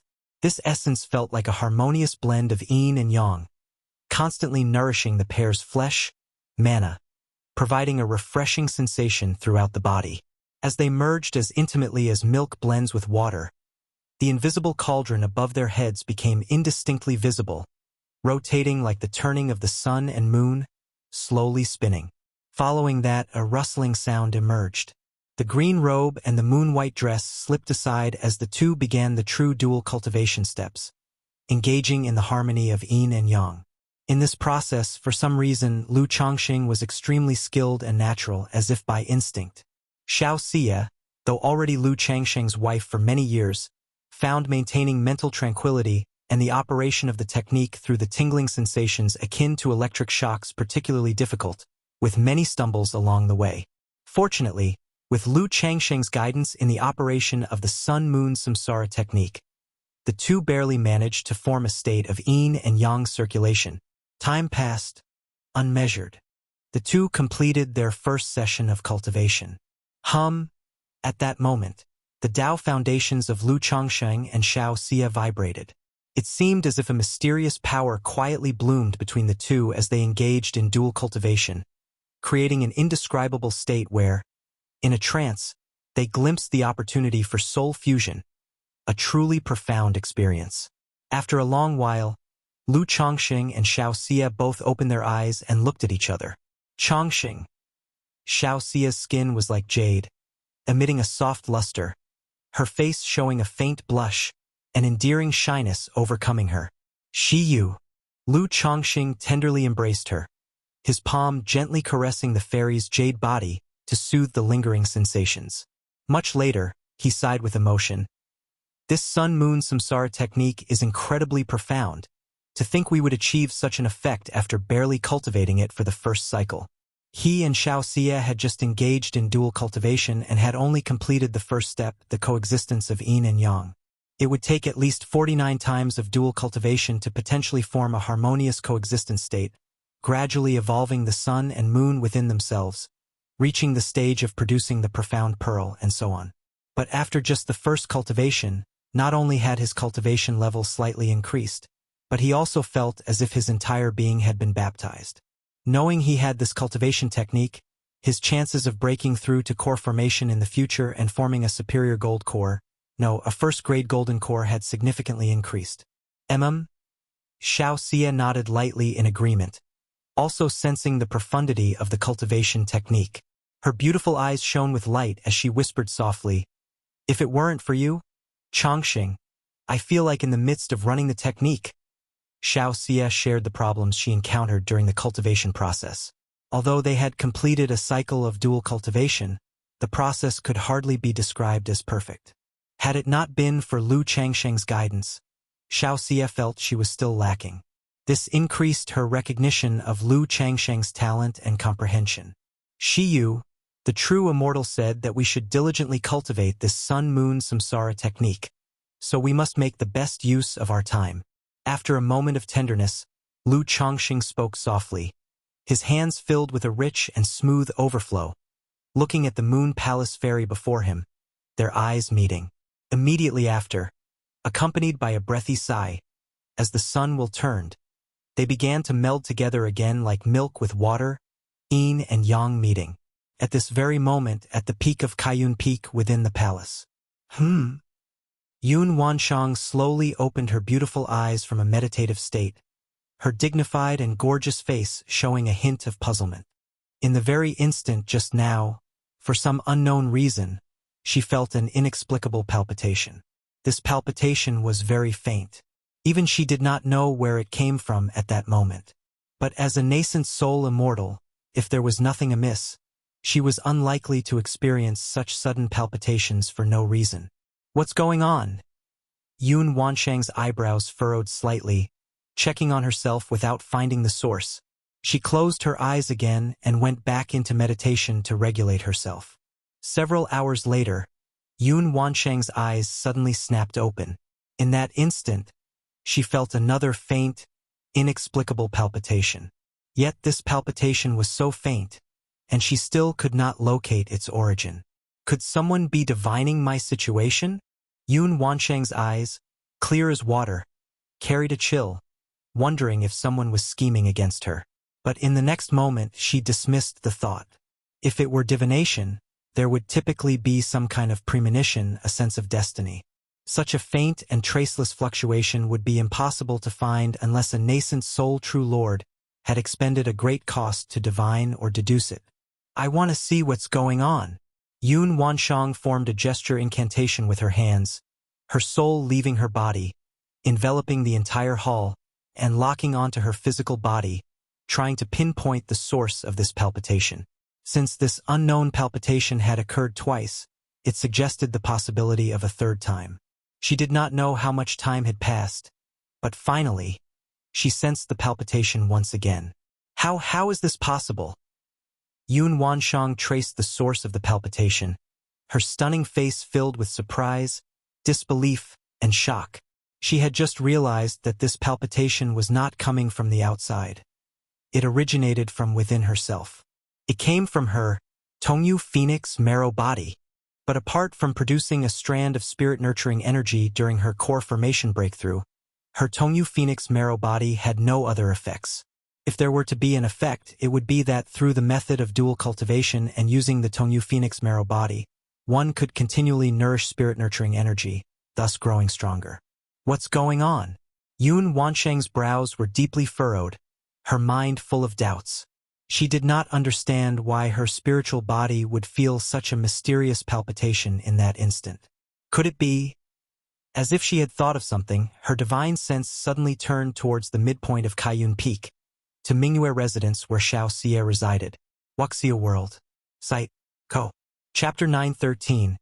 Yun Wanshang. So this is what it looks like to be moved. Yun Wanshang's divine sense arrived at Mingyue residence. Although each cave mansion was protected by a barrier and prohibitions, which ordinary people could not enter, as the master of Kaiyun Peak, a nascent soul immortal, such simple barriers and prohibitions naturally could not block her divine sense. Instantly, a scene flashed before her eyes, sending tremors through her heart.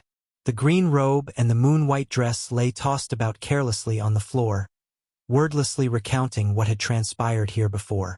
On the bed, a man with a well-built, smooth-lined body, radiating beauty, was closely intertwined with a perfect mutton-fat, jade-like moonlight treasure body.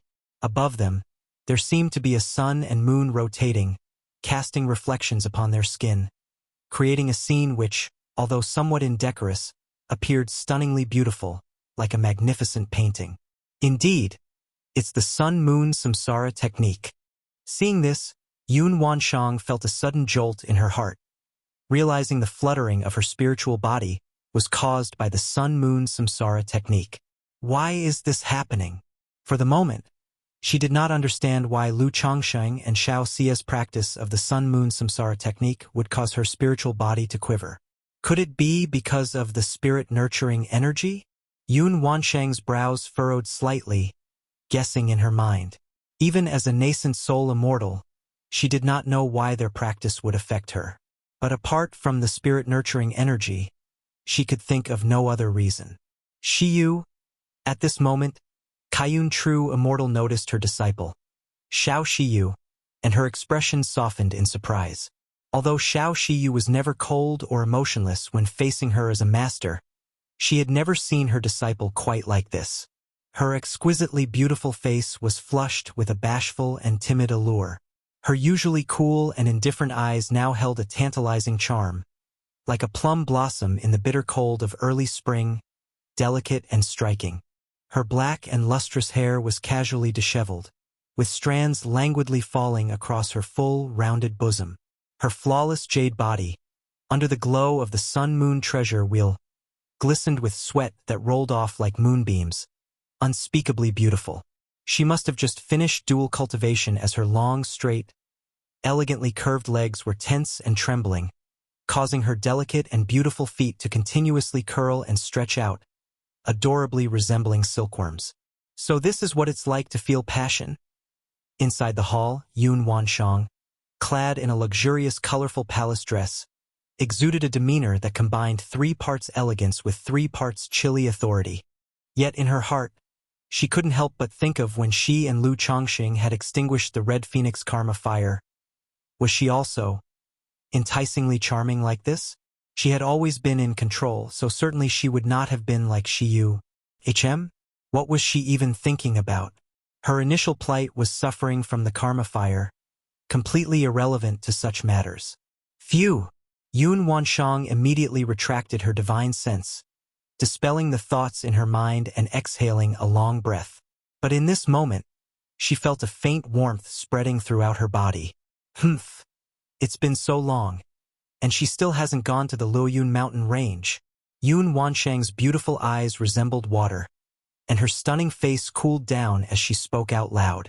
Immediately afterwards, she sent a message to notify the hall steward to make his way to Mingyue residence. If Xiao Shiyu had not yet set off for the Luoyun mountain range, she was to proceed there immediately, without further delay. Mingyue residence. In a simple and elegant room. It's all your fault, Xiao Shiyu. Upon hearing from her maid Lavlayu that the peak steward had come to urge her to set off for the Luoyun mountain range, immediately blushed and looked reproachfully at Lu Chongqing. She had planned to depart for the Luoyun mountain range after completing 2 rounds of dual cultivation. After all, the dual cultivation method of the sun-moon samsara technique is not like those of the demon path or heretical path, which employed the energy drain technique. It values nature and moderation in all things. Continuous dual cultivation offers no benefit. It can even hinder progress in cultivation. But Lu Chongqing had insisted this was a cultivation technique given by her master, and they should wholeheartedly practice and comprehend it. Otherwise, once in the Luoyun mountain range, separated by thousands of miles, it would not be easy for them to meet. Facing his persuasive words, Xiao Shiyu naturally followed Lu Chongqing. After all, she was aware of the circumstances of the secret realm in the Luoyun mountain range. Once she left, she would have no time to return to see Lu Chongqing and their daughter for a while. My fault. I lose track of time when I'm with you, Shiyu. Lu Chongqing immediately responded with an apologetic smile, also feeling somewhat embarrassed. After all, his arrival to ask for marriage had already displeased Kaiyun True Immortal. Now having spent so much time in Kaiyun Peak, Kaiyun True Immortal must have guessed what the 2 of them were doing in Mingyue residence. It was indeed fortunate that she had not troubled him. After tidying up their clothes, they shared a brief moment of tenderness before departing Kaiyun Peak and the Qingyun sect. On a normal day, Xiao Shiyu would have gone to her master to bid farewell. But considering her actions, she felt too ashamed to meet her master. Shiyu, don't worry. They'll bring Wang Shu along to see you in the Luoyun mountain range when the time comes. Outside the gates of Qingyun sect, Lu Chongqing gently bade farewell to Xiao Shiyu. Although it would be difficult for Xiao Shiyu to find time to return from the Luoyun mountain range, he could visit her there. Moreover, their daughter had come of age and could be taken out to gain some experience. Okay. Xiao Shiyu nodded softly in agreement.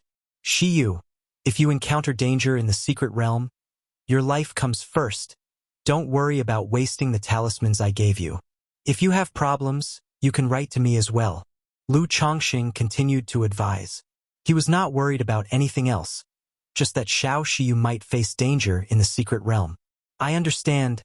Chongqing, don't worry. Xiao Shiyu responded softly. Having said their goodbyes, they each took to their flying artifacts and flew off in different directions. Wuxia World. Site. Co. Chapter 914.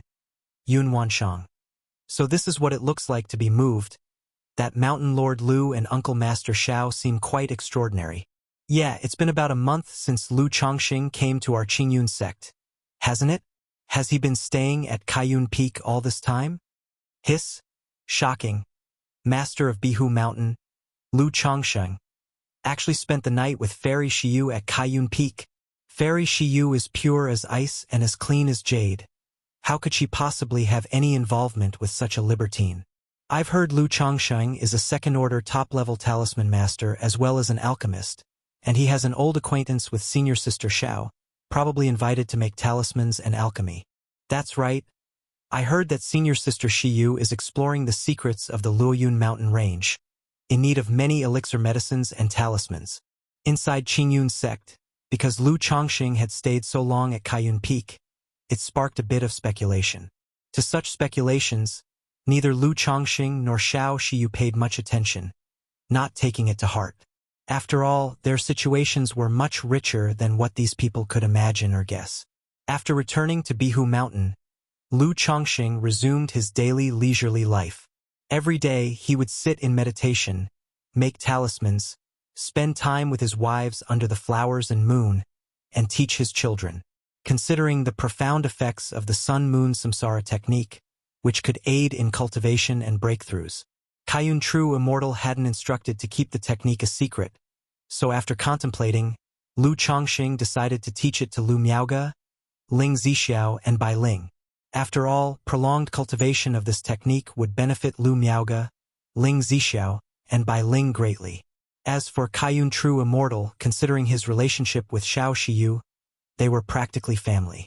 He would just have to look for a chance to properly express his gratitude and repay the favor in the future. Ling Zixiao and Lu Miaoge's situation was similar to that of Xiao Shiyu. It was difficult for them to cultivate this technique and required the guidance of Lu Chongqing. However, Bai Ling showed an exceptional talent in this area and her cultivation process was very much in harmony with Lu Chongqing's. This made Lu Chongqing secretly wonder if teaching Bai Ling the Black Dragon Codex was a mistake. At this time, Lu Chongqing considered his talent in dual cultivation techniques and decided to take a technique from Hong Lian to try and comprehend for cultivation. After trying for a long time, Lu Chongqing confirmed his talent for yin and yang dual cultivation techniques. Could it be that my talent lies in dual cultivation techniques? Or is the effect related to the flawless heavenly fragrance body? He frowned slightly, pondering in his mind. He suspected he might indeed have a natural talent for yin and yang dual cultivation. It could also be related to the flawless heavenly fragrance body. After all, apart from these two reasons, he couldn't think of any other explanation. If this spiritual body is really related to dual cultivation, Nangong Mili wouldn't let her daughter take the wrong path, would she? Lu Chongqing paused sharply, suddenly thinking. Although the righteous path does have yin and yang dual cultivation techniques like the sun-moon samsara technique, such techniques are absolutely not as common in the demonic path as they are in the righteous path.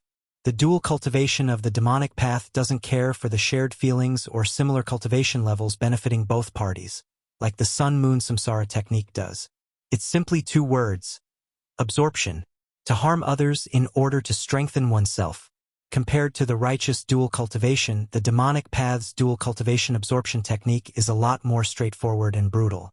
Although such a technique could lead to hollow and weak mana foundations, instability of mind, and vulnerability to entering a demonic state, and make the heavenly tribulation and heart demon tribulation during nascent soul more difficult than for the righteous cultivator, it definitely is a good choice for cultivators with poor talents who only seek chi refinement and foundation establishment, or those cultivators who are suited for a dual cultivation physique. Although Nangong Mili is a practitioner of the demonic path, she surely cannot be that mindless. Besides, with Yao Yao's second-grade spiritual root and exceptional talent, she has the potential to achieve core formation in the future, so why resort to such deviant and crooked methods? Lu Chongqing shook his head. He felt that Nangong Mili, despite being a demonic path cultivator, wouldn't go to such lengths. But this still made him more concerned about his daughter, who was far away in Jin Kingdom, because such physiques not only benefited her own cultivation but also made her suitable as a dual cultivation cauldron. And there were rumors that many demonic path cultivators like to cultivate cauldrons, human pills, for their breakthroughs. With nascent soul immortal Nangong Mili there probably won't be any problems. But among nascent soul cultivators, Nangong Mili's combat strength seems quite ordinary. If possible, it would still be best to bring Yao Yao to Jiang country sooner rather than later.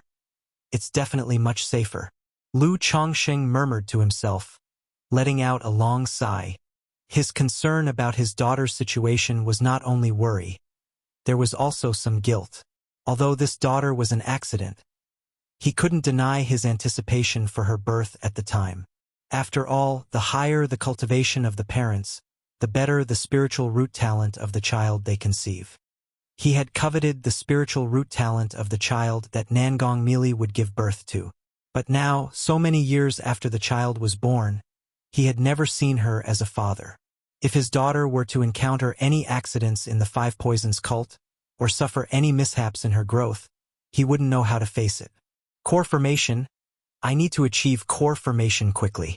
After core formation, I can go to Jin Kingdom's Five Poisons cult to see if I can bring Yao Yao home. Lu Chongqing took a deep breath and let it out, feeling a sense of urgency in his heart. He immediately got up and went to Chongqing Hall, picking up Bai Ling, who was wearing a flowing white fairy skirt, with a pure and beautiful face and an enchanting figure, and holding her in his arms, he began to cultivate with great effort. The night fell. A young man with a well-proportioned and robust look, broad-chested and upright, tall in stature, and looking like a wanderer from the Jianghu, rode a tall horse through the desolate countryside. He saw an old temple in the distance and briskly rode his horse there. The temple was overgrown and filled with cobwebs, looking somewhat unsettling. But the young man skillfully lit a bonfire and took out a large chunk of demon beast meat from his storage bag to roast. Wuxia World. Site. Co. Chapter 9:15. Yun Wanshang. So this is what it looks like to be moved. Tomorrow, after another day on the road, we should arrive at Yu Town. Lu Pingon took out a bundle of wanted posters and examined them briefly. Over the years, he had traveled abroad but had not ventured into mountainous battles nor explored ancient cave mansions. Simply traveling at his own pace, whenever he heard of demons causing trouble somewhere, he would go and take a look. Along the way, he picked up various bounties to eliminate evildoers, parasitic cultivators, and the like. After more than 2 years, he had traveled thousands of miles to reach Qingyun Market. According to his plan, his next trip was to Jiuxiao Immortal City.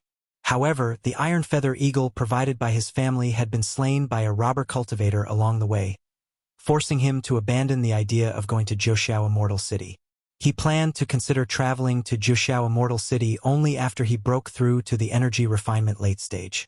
After all, this trip had also exposed him to the various dangers of the cultivation world. It was not as simple as the time he and Qin Yi traveled in the secular cultivation world. Little and it's time to eat.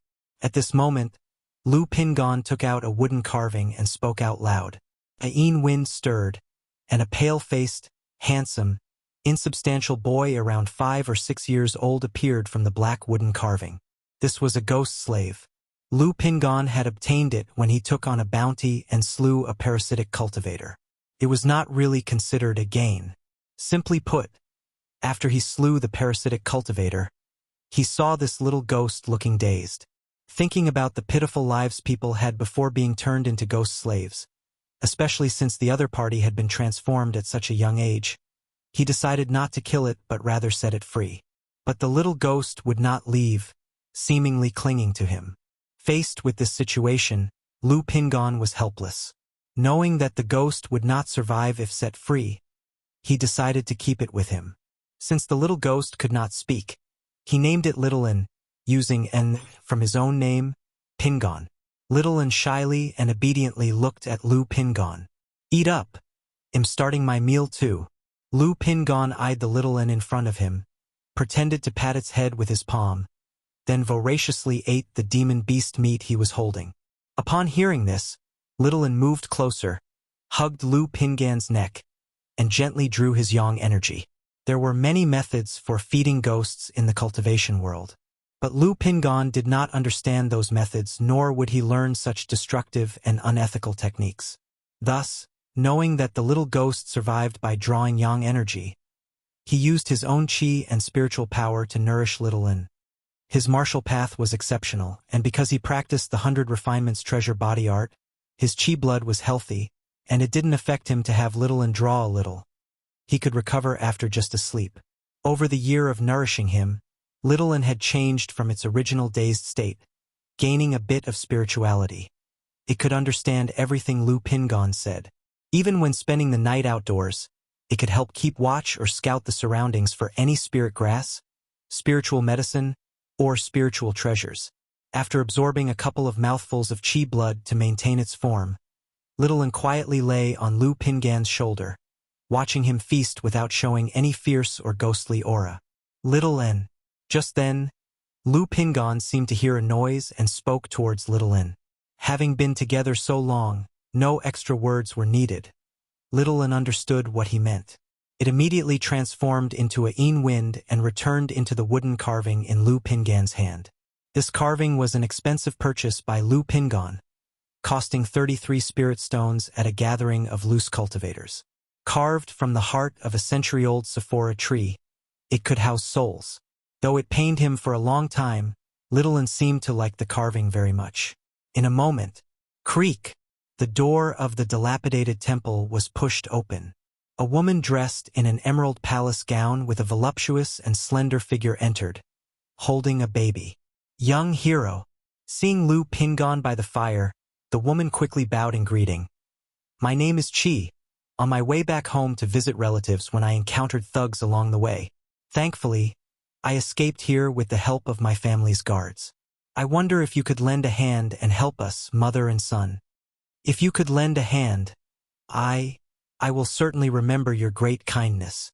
Her charming face, rushed expression, doe-eyed look seeming to emanate tenderness with her large expanse of pale skin at the shoulders and the neckline revealing a fair bit of skin proved to be quite enticing. Lu Pingon, upon hearing this, looked deeply at the woman and the child she held, and spoke. "Madam, you may rest here for now. Should there truly be villains, I will do my utmost to ensure your safety." "Thank you, young hero." The woman immediately expressed her gratitude and came over, taking a seat by Lu Pingon's fire quite naturally.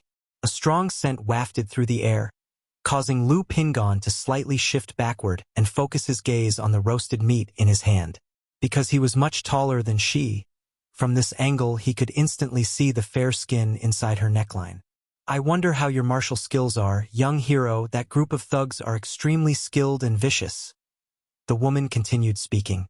"Not bad," Lu Pingon said in a low voice, handing over a piece of dry food to her. "Thank you, young hero." The woman thanked him, accepting the dry food but not eating. Instead, she kept initiating conversation with Lu Pingon, seemingly very uneasy, using this method to find some relief. Bang! Just then, the temple door was suddenly kicked open with great force. Outside, under the night sky, suddenly appeared over a dozen tall and agile figures dressed in black nightclothes, wielding fine steel knives. Their faces were covered, only their eyes visible. "We've found them here, attack!" The men in black, upon seeing the woman and Lu Pingon inside the temple, immediately spoke out coldly.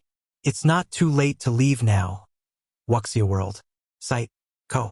Chapter 9:16. Yun Wanshang. So this is what being moved looks like. _4 Lu Pingon suddenly arose and faced the black-clad men, his tall and imposing stature seemingly enveloping the surroundings with an invisible pressure. "Kill!" Despite a moment of hesitation, the black-clad men mustered their courage and charged at the woman and Lu Pingon. "Ha!" Lu Pingon bellowed, his voice full of vigor, as he shot forward at an unbelievably fast speed. The moment his fist swung, it seemed as though it struck at all the black-clad men simultaneously. Instantly, it seemed as though a huge dragon had trampled toward them, rendering the men feeling isolated and helpless, overwhelmed by the unstoppable force. Bang, bang, bang, dash, bang, bang, bang.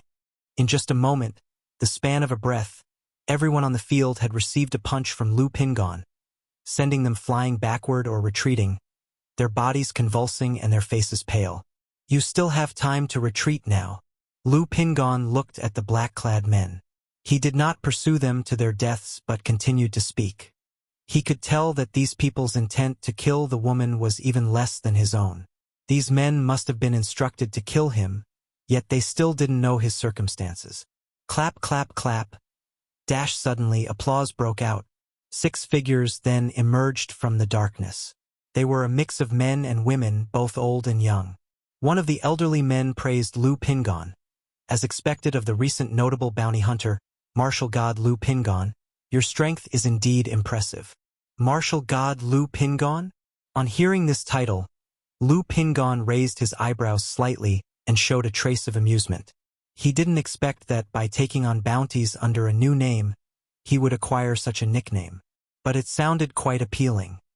He realized that the 6 people before him were cultivators and spoke calmly. "I should have no grievances with you, right? Indeed, we bear no grudges. But we cultivators with no hope in cultivation have come to the secular world only seeking a life of prosperity and comfort. You aim to annihilate us completely, breaking the rules. If we don't eliminate you, how can we be at peace?" One of the men in black robes spoke coldly. "There are many parasitic and heretic cultivators in the secular world. As long as they don't overdo it, the imperial court turns a blind eye to them. After all, dealing with them all is very troublesome and there are simply not enough hands." But lately, Lu Pingon had been issuing bounties and consecutively killing many parasitic cultivators in the secular world. This made them perturbed, and they eventually decided to take the initiative to attack Lu Pingon. Cultivators should not interfere in secular matters, and if you had come here merely to enjoy prosperity, I wouldn't bother you. For committing unbearable atrocities, even without my involvement, someone else would have surely come after you," Lu Pingon said solemnly, his tall figure clad in a blue robe. As he spoke, a hint of murderous intent flashed in his eyes as he looked at them. Before, those black-clad men were just secular mortals, martial arts experts. Hence he had not been ruthless. But with these parasitic cultivators, he would show no mercy. "Lu Pingon, since you've gained an immortal fate and stepped onto the path of immortality, why bother with these muddy waters? You must know, the cultivation world is hardly a place for performing heroic deeds," a pretty young girl in red said, her voice hoarse and her hands as aged as tree bark, clearly maintaining her youth through some technique. "Why waste words with him?" An old woman spoke and then, looking greedily at Lu Pingon, she said, "Today, forcing so many of us to act against you, even if you die, you can be proud." As she spoke, she slammed her cane on the ground, causing it to shatter and creating shards of earth that shot towards Lu Pingon. However, in that very moment, Lu Pingon had already moved. His physical body radiated a divine light, tearing through the air like a predatory animal, and when he stepped down, a crater formed on the ground. Entangling technique, golden light technique, flame bullet technique, earth spike technique. Although these cultivators were all at the 6th level or 7th level of energy refinement, they only knew some basic techniques. Facing the attacking Lu Pingon, they simultaneously cast their techniques and wielded their magic artifacts. Boom! Lu Pingan's fist was momentarily blocked by the golden light technique. But his fist seemed to burst with purple-gold true chi, shattering that layer of golden light directly. PFF. The old man who cast the golden light technique stumbled, spitting blood and his face pale and drained. What strong power! Seeing this, everyone's face turned grim, realizing Lu Pingan's strength was even greater than they had imagined. Unable to understand why someone of his age and power would waste time wandering the secular world when he clearly had a promising future. They felt their prospects were hopeless. But for someone like Lu Pingon, his potential was clearly vast. Crack! Just then, a man in a black robe brandished a small knife, striking towards a vital spot on Lu Pingan's back. Lu Pingan's robe was instantly torn, revealing an armored magic artifact underneath. But around him was a dense, invisible true chi acting as a barrier. In addition to dual cultivation of magical and physical techniques, he was also at the pinnacle of the martial path. His innate true chi was like gang chi, powerful enough to slay a mid-stage energy refinement cultivator. Bang bang bang, dash Lu Pingon. Like a god of war, glazed in divine light, and even facing 6 opponents, he remained unyielding. Everyone attack. These 6 did not dare to engage Lu Pingon in close combat, so they kept their distance, ordering the black-clad men to attack him, continuing to deploy various techniques. Under heavy reward, there must be brave men. These black-clad men had come for the chance of an immortal fate and, hearing this command, did not hesitate. But to face Lu Pingon was to embrace death, their bodies blown away with each of his punches. Even though Lu Pingon was holding back slightly, otherwise a single punch would have completely shattered them. Seeing their fearless charge, Lu Pingon no longer held back. His punches thundered out, turning them into a mist of blood. Wuxia World. Site. Co. Chapter 917. Yun Wanshang. So this is what it looks like to be moved_5. Savior. Help. Just then, the woman holding the baby cried out to Lu Pingon in terror. Faced with this, Lu Pingon didn't pay any heed. He had been called simple-minded by his father, mother, and even Qin, but he wasn't actually foolish. How could he fail to see that there was something wrong with this woman? It's just that he felt some pity for her, seeing her with a child in her arms, so he didn't make a big issue of it. At this moment, witnessing the gang of 6 attacking, he naturally knew the woman was in cahoots with these assailants. Wah! At that moment, the baby in the woman's arms burst into loud cries. Lu Pingon, slightly distracted by the crying, glanced at the woman. He saw her about to strike the baby with her palm. At this sight, he immediately extended his hand, conjuring an invisible giant hand from spiritual power, intending to snatch the baby from the woman's grasp. Whoosh whoosh whoosh. Seeing this, the other 6 attackers seized the opportunity and immediately directed their techniques at both Lu Pingon and the baby. Boom boom boom. A spiritual energy shield formed around Lu Pingon, protecting both him and the baby, as he quickly deployed a golden bell shield talisman. But the assault from so many techniques made the golden bell around him dim considerably. This kid even has a superior grade talisman. Hurry up and attack. Don't give him a chance to breathe. At this point, don't hold back. If he has any more tricks up his sleeve, we might all end up dead here. The 6 parasitic cultivators, seeing the situation, all changed their expressions and shouted aloud together.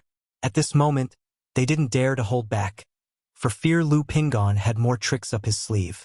Ah! At this time, the little ghost, and inside the wooden carving in Lu Pingan's arms, appeared, screaming sharply, wanting to help him fight back. Go back, Lu Pingon immediately said. Little N was just an ordinary ghost. If hit by a technique, she would likely become unstable and be destroyed. Ah! Little N continued to scream, moving to attack the baby in Lu Pingan's arms. Ah! The baby in his arms suddenly let out a piercing cry, making Lu Pingon feel his mental spirit falter. Then, the baby's fair skin rapidly turned blue-black and fierce, lunging at Lu Pingon. Little and immediately tightly grasped the ghost infant to keep it from attacking Lu Pingon. Boom, boom, boom. Simultaneously, a barrage of techniques bombarded Lu Pingon, shattering his golden light barrier talisman. He was flung sideways, emitting a muffled groan. Good, good, good. Mrs. Chi's plan is indeed brilliant. The 6 onlookers, all delighted by the scene, continued their assault on Lu Pingon. They had investigated and analyzed why they should move against Lu Pingon. They knew the weaknesses of such a young man, who was full of righteousness and liked to act heroically. Damn! Lu Pingon hadn't expected the baby to be a ghost infant, leading to his downfall. At this moment, he saw the previously frail and pitiable woman in the distance, her demeanor completely transformed, her hands forming gesture incantations, casting techniques. Obviously, she was no mortal, but a cultivator. She had simply concealed her cultivation base aura somehow. Lu Pingon had no time to think further, and hurriedly brought out a small magic artifact shield to position in front of him. Then, his body surged with blood energy as he reached toward the ghost infant. With one grasp, he crushed it, dispersing its soul, and shouted to Littlin, "Go back, N!" Hearing this, Littlin didn't dare to disobey and immediately retreated into the wooden carving. Bang, bang, bang. However, in an instant, another volley of techniques came at him. Escape! Lu Pingon used the small shield to block the offensive, but being at the 6th level of energy refinement, he still couldn't help but feel his blood energy churn as he faced such onslaught. He didn't continue to stand his ground and instead blasted through the dilapidated temple like a human cannonball, fleeing outside. As the saying goes, one can hardly stand up against multiple foes. One-on-one, he could have easily taken any of them down. But facing the 7 of them attacking together proved too much for him. Moreover, the 13 talismans his father had given him had largely been used up in the previous escape, leaving him with only a few. Chase him. He's been poisoned by me and won't get far. Mrs. Chi, who had previously held the baby, said coldly, dashing in the direction Lu Pingon had fled. At this time, she seemed like a different person entirely, with a gloomy and cold expression on her face. We absolutely can't let him escape. This man is not only exceptionally skilled in martial path body refinement, but also possesses superior grade talismans and at least 3 magic artifacts. The other 6, realizing this, continuously formed gesture incantations, casting techniques, chasing after Lu Pingon. After all, Lu Pingon's capabilities represented an opportunity for them. Not good. I've been poisoned. After running for a while, Lu Pingon felt something was wrong, realizing he had been poisoned. He had always been knowledgeable about poisons and his cultivation technique had some resistance to them. But his opponents had come prepared, or more specifically, they had targeted him, leaving him caught off guard. Alas, it's just like my parents said, my nature will lead to trouble sooner or later. But I just can't change. A bitter smile appeared on Lu Pingon's face. Not daring to delay, he took out his last escape talisman for escaping. Buzz? As the talisman in his hand activated and burned, Lu Pingon was enveloped by it, transforming into a divine rainbow shooting forth. Wuxia World. Site. Co. Chapter 918. Could this child be the descendant of a nascent soul true lord? Under the night sky in the desolate outskirts. Bang! Lu Pingon emerged from the ground with the help of an escape talisman, looking around to assess the situation. After a quick observation, he took out a detoxification pill from his storage bag and swallowed it.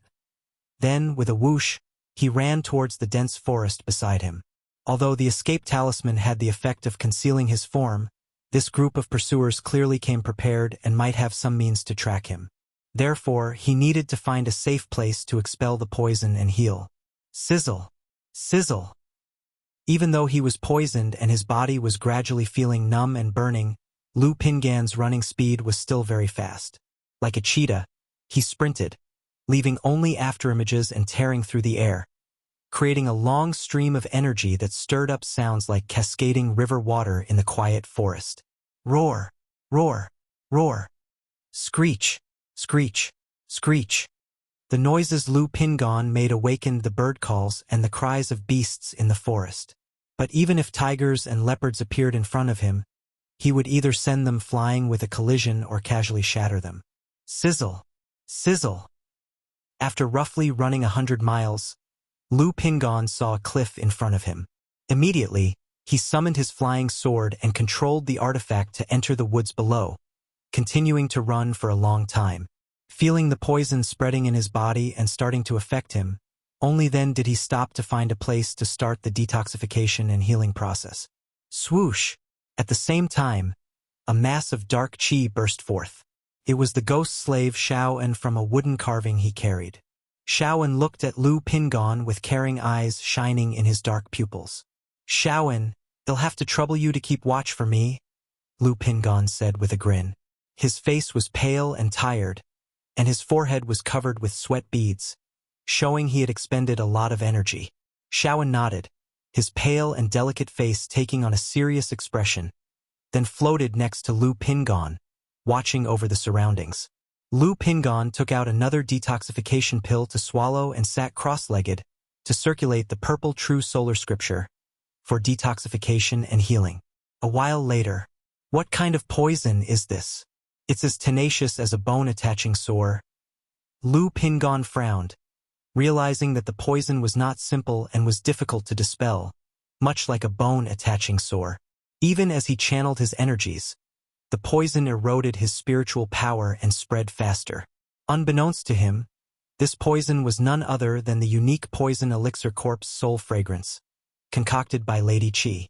Ordinary energy refining cultivators poisoned by it would soon become rigid and limp, and then their flesh would wither and decay. Additionally, the poison would use the cultivator's spiritual power as nourishment, causing it to spread and propagate. Due to Lu Pingon's exceptional achievements on the martial path and having reached the third layer of the 100 Refinements treasure body art, he was still unaffected.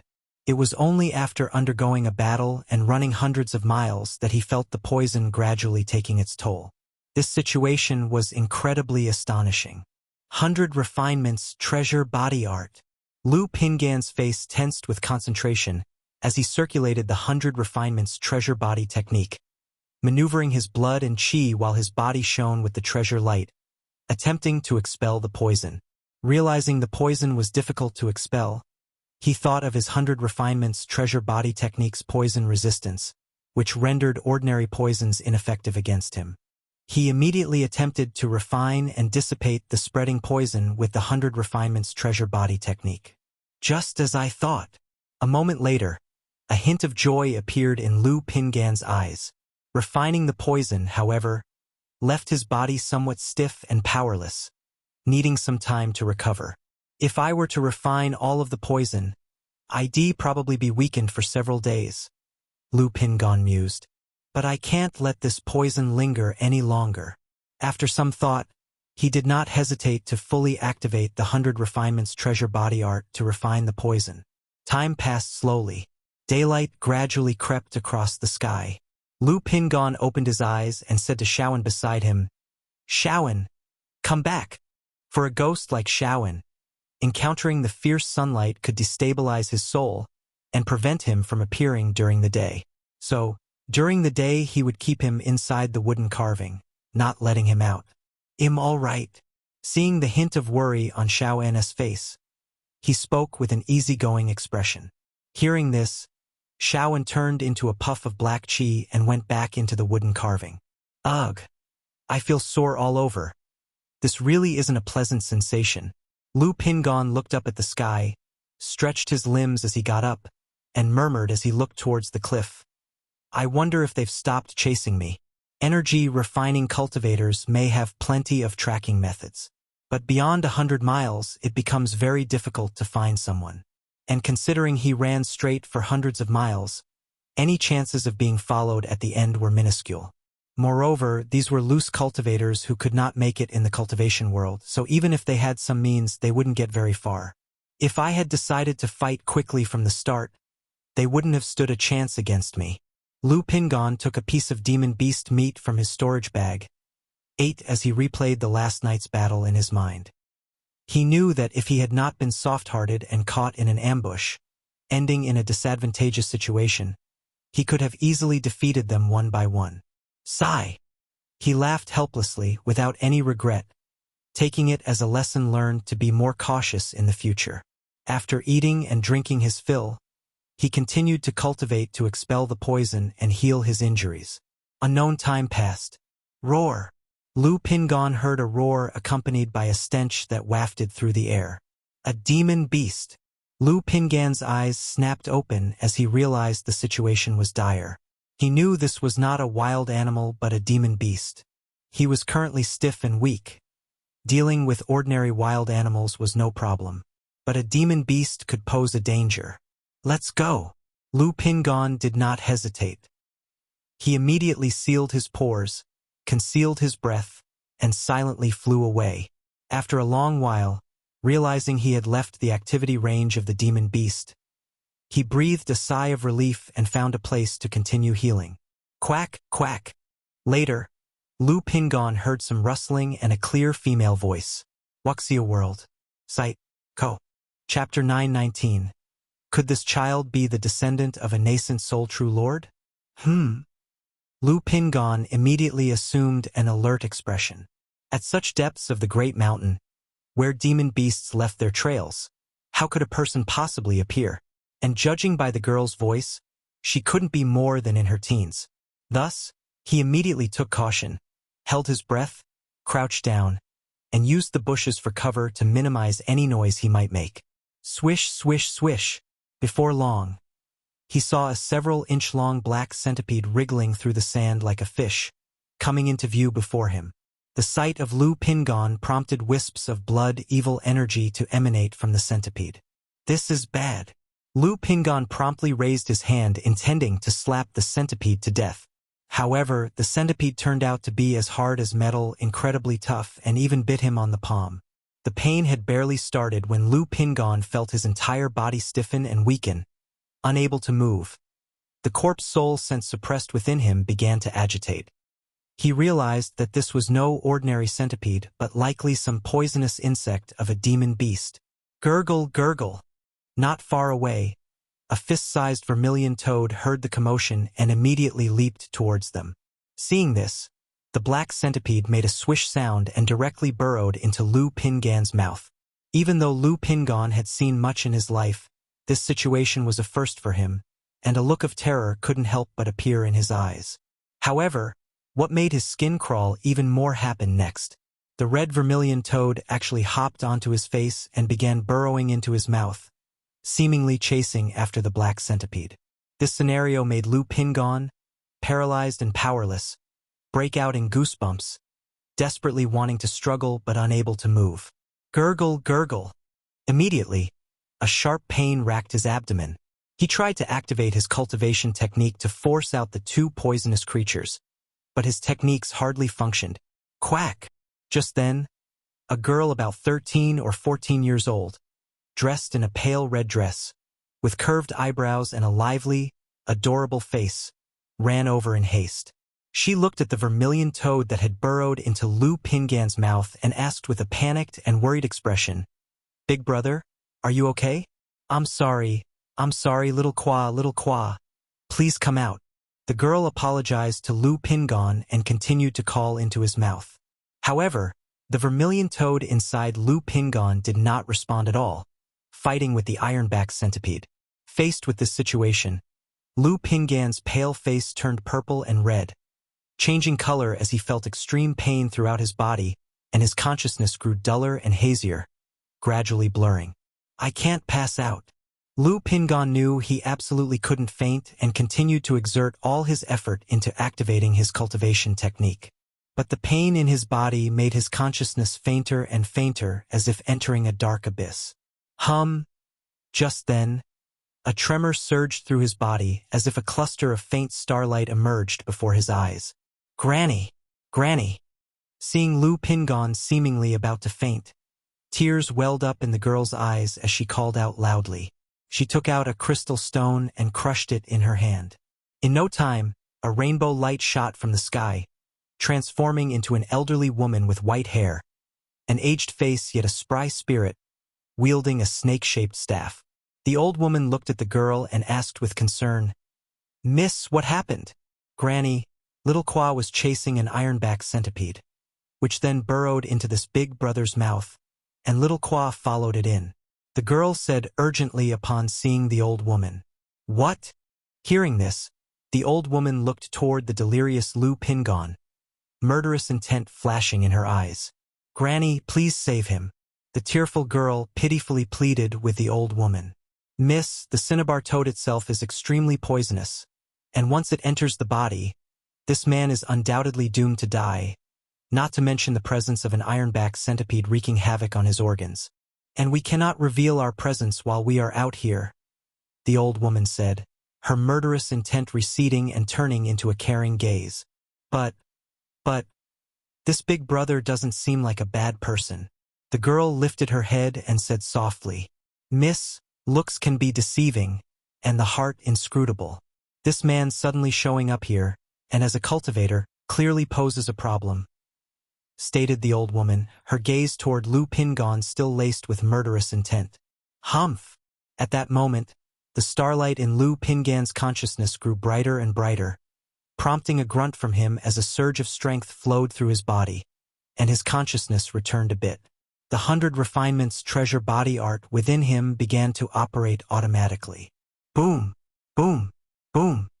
As the 100 Refinements treasure body art automatically functioned, the gigantic axe magical treasure he had condensed into his body seemed to be stimulated, its magical treasure's origin continuously flowing out, subduing both the centipedes and the vermilion toad, suppressing the poison and incorporating it into Lu Pingan's limbs and organs. What's going on here? The old woman saw that Lu Pingon, under such circumstances, not only hadn't died but was gradually recovering, his body filled with a terrifying aura. "Big brother, are you all right?"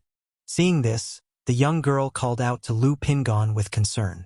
Then, she turned to the old woman with a somewhat pleading look and said, "Granny, please save him. This is the aura of a magical treasure? How could there be the aura of a magical treasure within his body?" The old woman stared at Lu Pingon, constantly sizing him up, her eyebrows tightly furrowed and her eyes filled with disbelief. Immediately, she placed a hand on Lu Pingan's shoulder to examine his condition. This boy is obviously only at the 6th level energy refinement stage. How can he have the aura of a magical treasure within him? There's definitely a problem, absolutely a problem. However, he doesn't seem like someone who's here to pursue the young lady. This child actually has a magical treasure sealed inside him? The old woman checked Lu Pingan's condition. When she saw the magical treasure's origin emerging continuously from Lu Pingan's chest, realizing that a magical treasure was sealed within him, she was shocked, feeling like a storm was raging in her heart. One must understand, this was a magical treasure that only nascent soul cultivators could control. Although this magical treasure should be of low grade, at most a low-quality magical treasure. But to have a magical treasure sealed within the body of an energy-refining cultivator was astonishing. Such a feat definitely was the work of a great cultivator. This is a 3rd-rank talisman. Not only is there a magical treasure sealed within, but also a 3rd-rank talisman. Could this child be the descendant of some nascent soul true lord? The old woman then noticed a spirit talisman in Lu Pingan's sea of consciousness between his eyebrows, her heart churning like an overturned river. She didn't know what kind of spirit talisman it was, but through its form and aura, she could roughly identify it as a 3rd-rank spirit talisman. It was likely one of the life-saving talismans. For a cultivator at the 6th level of energy refinement to not only have a magical treasure sealed within but also harbor a 3rd-rank talisman was remarkable. The situation immediately made her feel like she was in a thorny dilemma and she dared not kill Lu Pingon. After all, with such people who knew the existence behind them, if offended, it was highly likely to cause trouble. She had come all the way to Jiang country with the young girl to avoid strife, not wanting to get involved in right and wrong. The young miss is innocent by nature, and when she returns to her clan in the future, she will certainly face many obstacles and troubles. If this child really is the descendant of a true lord or perhaps a lucky individual with a great fate, it would be a good thing for the young miss to form a bond of goodwill with him. The old woman pondered continuously, the killing intent in her eyes gradually dissipating as she said to the young girl with a look of tenderness, "Don't worry, miss, I will save him now." As she spoke, mana flowed into Lu Pingan's body, intending to extract the weakened centipedes and vermilion toad. However, she watched as Lu Pingan's cultivation technique operated automatically, refining the ironback centipede and the vermilion toad, her expression stopping for a moment. She could see that it was the poison of these two creatures that had stimulated Lu Pingan's body, causing his cultivation technique to operate automatically and nourishing his physical body with the endlessly emerging magical treasure's origin. If she extracted the two creatures, his current state would cease. To nourish the body with a magical treasure is indeed a grand gesture. After pondering for a moment, the old woman decided to let Lu Pingan continue refining. After all, with his cultivation level possessing such treasures, it was very likely that he was the direct disciple of some true person or true monarch out on a trial. Given that, she would go with the flow and give him an opportunity. This vermilion toad was her young miss pet, and if he refined it, it would also mean owing her young miss a favor. "Miss, I see that the little gua and the ironback centipede have formed a balance within him, elevating his cultivation level. If we interfere, we might kill him, but if we leave it be, the little gua will be refined." The old woman said this to the young girl.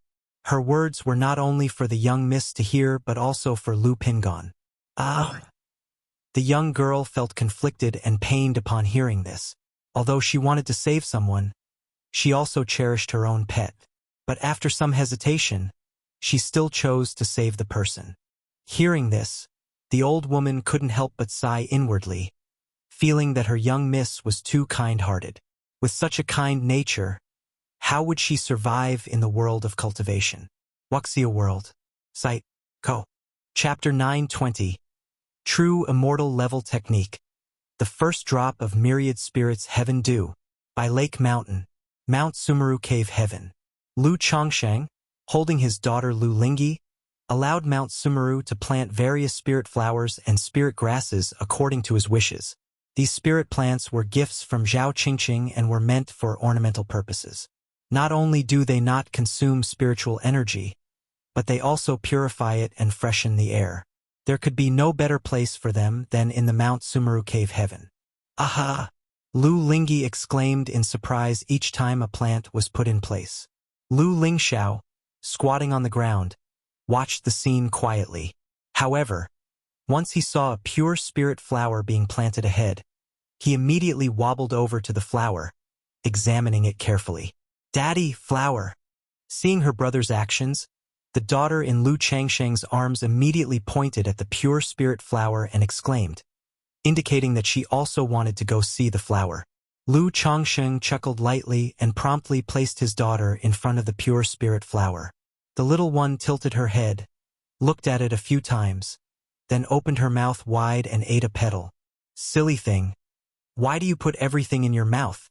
Lu Chongsheng was somewhat speechless and picked up his chubby daughter, urging her to let go. Aha! However, the little one refused to open her mouth and looked like she was about to cry with a pitiful face. "Come on, be good. If you're hungry, drink this." Lu Chongsheng took out a baby bottle from his storage bag and shook it in front of her. After chewing on the flower petal twice, Lu Lingyi decided it didn't taste good, and that the bottle's contents were much better. She finally let go of the petal and hugged the bottle, drinking contentedly. Seeing Lu Lingxiao sitting quietly beside him, Lu Chongsheng also placed a baby bottle in his mouth. This baby bottle contains strengthen the essence and cultivate the origin spiritual liquid, carefully prepared by Master Lu himself. Not only does it strengthen the foundation and cultivate the origin, but it's also very suitable for human babies. The only drawback is that it costs more than double the price of elemental elixir, and babies can only absorb a limited amount of its medicinal effect. However, now that the family was better off and his children had good talents, he, as a father, naturally would do whatever possible to give his children a head start. The two little ones sat squatting on the ground, holding their bottles, their faces the picture of quiet contentment. Soon after, Mount Sumeru had completely arranged the cave heaven. Not bad, it finally looks a bit like a pure land. Once the spirit vein gets upgraded again, I can create a sun and moon environment and raise some spiritual pets. Lu Chongsheng, stroking his chin, surveyed his small household while contemplating future plans. Just then, a surge of mana and robust vitality entered his body out of nowhere. 7th level energy refinement. This is the 4th layer of the 100 refinements treasure body art? It seems Pingon has also encountered some kind of fortunate adventure outside. Lu Chongxing had a rough idea about his children's cultivation progress. If it had been just the 7th level energy refinement, he wouldn't have been sure who it was, he would have to check the system. But a simultaneous breakthrough in both body refinement and energy refinement, and at this level could only be his son, Lu Pingon. None of his daughters at home who practiced body refinement were at a level worth mentioning yet. Only Lu Pingon had made some progress with the 100 refinements treasure body art, having broken through to the 3rd layer last year. To now have broken through to the 4th layer within just a year definitely indicated he had gained some opportunities. Regarding this, Lu Chongxing was not overly concerned. After all, if there were no gains to be had from traveling outside, such journeys would be meaningless.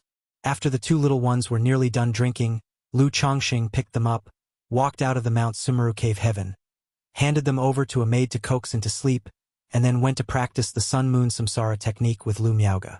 It must have been due to the Tai Shengshui Ju, as among Luo Miaoge, Xiao Xie, Ling Zixiao, and by Ling, Lu Miaoge had the best performance with the Sun-Moon Samsara technique. Next was Xiao Xie, but the difference in effect between the two women was not large. This led Lu Chongxing to speculate that the reason for Lu Miaoge was the Tai Shengshui Ju, and for Xiao Xie, it was the Taiyin moonlight she had integrated when he was condensing his Tao foundation. This not only manifested with the Sun-Moon Samsara technique. The yin-yang energies of his own Tao foundation also nourished the four women differently.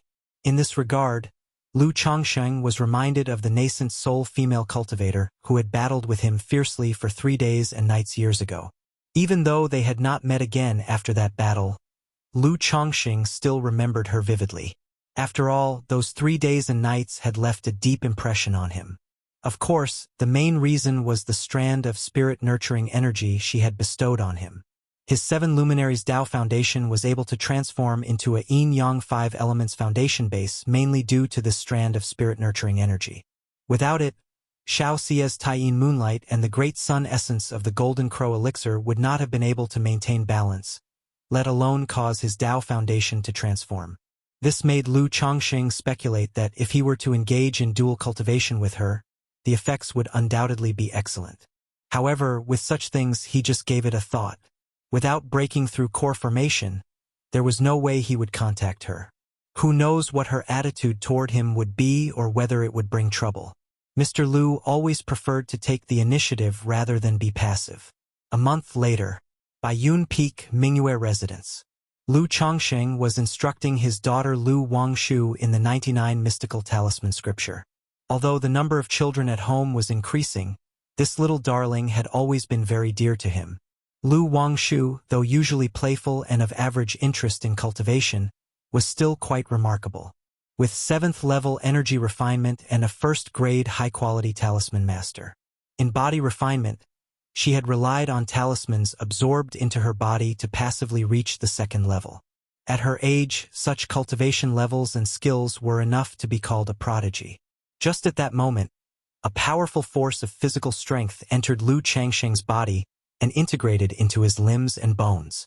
Congratulations to the host.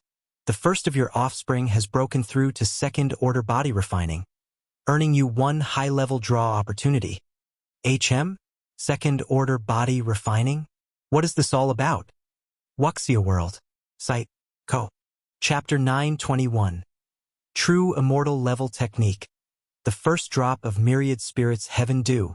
Lu Chongqing was startled when he heard this system notification, somewhat dumbfounded. Could it be that Pingan's 100 Refinements treasure body art has broken through to the 5th layer?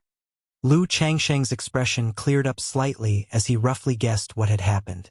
Second-order body refining corresponded to the 5th layer of the 100 Refinements treasure body art. The problem was, a month ago, his son Lu Pingan had only broken through to the 4th layer. He could understand taking a year to break from the 3rd to the 4th layer. But 1 month to break from the 4th to the 5th layer was beyond his understanding. Although Lu Pingan was cultivating the 100 Refinements treasure body art and had condensed a magical treasure into his body, the breakthrough to the 5th layer was only a matter of time. Yet, this speed was indeed astonishing. It seems that Pingan has encountered no ordinary opportunity. Lu Chongqing narrowed his eyes and thought to himself, very eager to know what was happening with his son Lu Pingan. However, what excited him most was that with Pingan's breakthrough in body refinement to the 2nd order, the system had even thrown in some child money for an advanced level draw. This was an unexpected delight. Does this mean if Chuanjin or Qingshan broke through to foundation establishment, the system would probably do something similar with this kind of child money? Lu Chongqing felt a little expectant. Daddy! Seeing her father suddenly fall into a trance, Lu Wangshu called out softly. I was just thinking about something. Let's continue. This spiritual pattern has 365 variations. Lu Chongqing said with a smile. Daddy, if you have things to do, you can go ahead. We can always study next time. Lu Wangshu said, her face full of understanding and care. Hee. No matter how big the matter, it can't delay my precious daughter's studies. Lu Chongqing, well aware of what his daughter was thinking, replied with a fatherly affection. Humph! Lu Wangshu snorted softly, wanting to say something, but Lu Chongqing tapped her head, and she obediently watched the continuously transforming spiritual patterns in front of her. As time slowly passed, after teaching 3 runes, Lu Chongqing stood up and left. Take care, Daddy, Lu Wangshu said cheerily. Heh! Lu Chongqing shook his head and chuckled, feeling that if his daughter, innately talented and mentally gifted, would sincerely cultivate, she could have broken through the 6th level of energy refinement long ago, and possibly made further progress in the talisman path as well. However, considering his own inconsistent practices of cultivation, he had no grounds to preach to his daughter. It's not like he could say, I have a system, you don't, right? Then his daughter would surely wrap her arm around his, pouting adorably and saying, But I have you as my daddy, right? Back at the mountaintop of Baiyun Peak, Lu Chongqing whispered inwardly, System. Name, Lu Pingan. Lifespan, 35 of 117. Talent, 5th grade spiritual root. Cultivation level, 7th level energy refinement. Talent, body refining compatibility, 49%. Doesn't it display anything about body refinement? Lu Chongqing, looking at the system panel, recalled that his interface also didn't show anything about body refinement. Each generation has its own luck, and I share in their blessings too. He didn't mind, took a deep breath, released it, and with great anticipation said, System draw. Ordinary draws no longer surprised him, but he was still full of anticipation for an advanced level draw.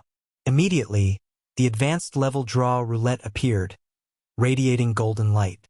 Moments later, the golden light paused and landed on the Cultivation Technique Classics reward section. Ding!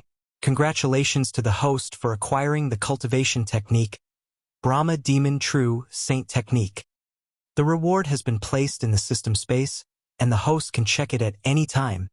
A pattern of a Cultivation Technique Jade Scroll emerged from the drawboard, accompanied by a system notification sound. A Cultivation Technique, Brahma Demon True Saint Technique? Lu Chongqing, seeing this cultivation technique, had his heart skip a beat.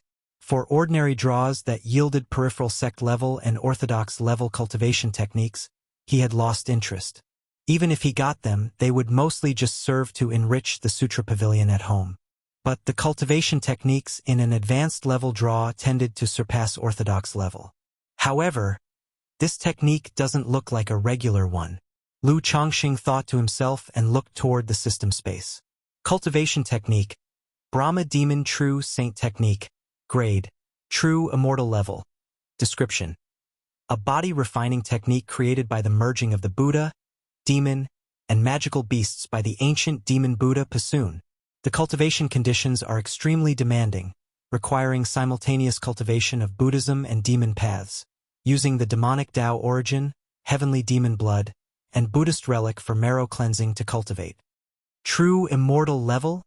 Lu Chongqing, seeing the grade, was ecstatic. He had previously heard from Hong Lian that above orthodox level techniques, such as the beast technique cultivated by Su Ruyan, were called profound Mr. level techniques. And this true immortal level was clearly far superior, potentially leading to divinity. However, this technique doesn't seem easy to cultivate. Lu Chongqing, looking at the description of the technique, narrowed his eyes. System, inheritance. Without much thought, he activated the technique with a small motion of his mental spirit. Immediately, regarding the Brahma Demon True Saint technique, detailed contents and methods of cultivation poured into Lu Chongqing's mind like divine insight. Lu Chongqing sat cross-legged under the Mount Sumeru tree, with a dignified appearance, his mind immersed, quietly realizing this true immortal level technique. After an unknown amount of time, Lu Chongqing awoke as if from a dream. Brahma Demon True Saint Technique. What a technique indeed, worthy of being a true immortal level technique. Lu Chongqing exhaled deeply, murmuring to himself. Through this technique, he also gained some other information. For example, beyond the known realms of energy refinement, foundation establishment, core formation, nascent soul, and divinity transformation, there were the three great realms of returning void, union, and Mahayana. And this Brahma Demon True Saint technique was one that could cultivate to divinity. Aside from being able to directly cultivate to divinity, its power and effects were also far superior to any technique he currently had. It included various mighty effects and divine skills, such as Demon God Spear, Great Bright King Light Aspect, Extinction Divine Eye, Brahma Demon Holy Body, Brahma Demon True Body, Light Dark Demon Buddha Barrier Wuxia World. Site. Co. Chapter 922. True Immortal Level Technique. The first drop of myriad spirits heaven dew. Seeing Lu Chongqing couldn't help but marvel. No wonder it was a true immortal level technique. However, in terms of difficulty, it wasn't just demanding, it was downright outrageous. Firstly, one needed to have achieved third-order body refining as a foundation to even attempt this cultivation technique. Then, one also needed to simultaneously cultivate both the demonic path cultivation technique and the Buddhist sect cultivation technique. With these basic requirements in place, one could then try to cultivate the Brahma Demon True Saint technique. During the process, it was necessary to consume demonic Tao origin, heavenly demon blood, and Buddhist relic for marrow cleansing body refinement to succeed in the cultivation. This demonic Tao origin could be understood as the golden core origin of demonic path cultivators. Heavenly demon blood came from a heavenly rank bloodline demon beast at 3rd rank. As for the Buddhist relic, it was the entirety of origin source left behind when a nascent soul Buddhist cultivator voluntarily entered a state of passing away. Thus, seeing all these requirements, Lu Chongqing was left speechless. He knew he could only look at this technique wistfully. It wasn't just about demonic Tao origin, heavenly demon blood, or Buddhist relic. He hadn't even met the basic requirement of third-order body refining. Plus, the methods of the demonic path and Buddhist sect are inherently incompatible. Practicing them together is certainly risky. So, a normal person simply can't cultivate this technique. Lu Chongqing shook his head and sighed, not knowing what to say at the moment. Such a precious advanced draw, obtaining an incredibly powerful technique. Yet he couldn't cultivate it himself and could only look on. But it's not that there's no way to cultivate it. Once I break through to the core formation, it might be possible to gather these requirements. Lu Chongqing thought obtaining third-order body refining in the future wouldn't be difficult. As for cultivating both demonic and Buddhist techniques, he now had the 12 capital demon divine technique, and if he could just procure a Buddhist technique through the system's inheritance and understanding of techniques, he should be able to manage it. As for the 3 requirements for marrow cleansing body refinement, forget it, They'll just cultivate the sun-moon samsara technique instead. Lu Chongqing suddenly felt utterly listless and headed back to Chongqing Hall for comfort. Only the soft snow carpet could now warm the sorrow in his heart. In a mountain forest, inside a humble thatched cottage. Where am I? Lu Pingon opened his eyes, examined his surroundings, and tried to recall his situation. He vaguely remembered that he was being treated for poisoning and then heard a female voice. Suddenly, a centipede appeared in front of him, bit him, and his entire body stiffened up, unable to move. Then a toad entered his stomach. Thinking of this, Lu Pingon was horrified and immediately checked his body. But he found that his condition was better than it had ever been. Not only was the poison cured, but his body was also filled with strength, as if he could punch through the sky dome. What's going on? Lu Pingon continued to recall, remembering how his consciousness gradually blurred, as if falling into a dark abyss when a speck of starlight appeared. Then, somehow, a strength arose from somewhere and he instinctively operated the 100 Refinements treasure body art. It was the orb that Father used to give birth to my spiritual root. Lu Pingon was profoundly shaken. He knew that having a spiritual root was due to that orb. Unexpectedly, when he faced mortal danger this time, the orb appeared again. Not only saving his life but also turning his disaster into a tremendous increase in power. As long as there is hope in the heart, miracles can happen. Never give up. Lu Pingon remembered these words his father had given him. They told him to persevere through anything, never to despair or give up. Now looking back, he immediately realized these words referred to that orb. As long as he persisted, did not give up, the light would illuminate him and help him. What exactly is this orb? Not only granting me a spiritual root but also having such mystical effects. Lu Pingon was astonished. Having cultivated for so many years, the more he learned, the more apparent the astonishing nature of his spiritual root became. But now he realized that his father did more than just grant him the spiritual root. At that moment, his mood grew heavier, and he felt a more profound sense of responsibility. His father possessed such a cherished treasure but did not use it for himself. There were many siblings in his family, many of whom were more talented than him.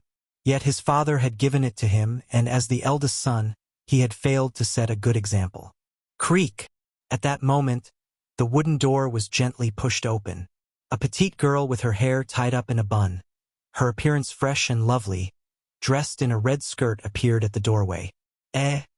Big brother, you're awake? The girl saw Lu Pingon on the couch and exclaimed surprised and delighted. Miss, did you save me? Lu Pingon looked towards the girl, vaguely remembering her voice. When I was in a dazed state, it seemed like I heard the young girl calling out Xiaogua and asking Grandma to save me. No, not at all, big brother, you recovered on your own.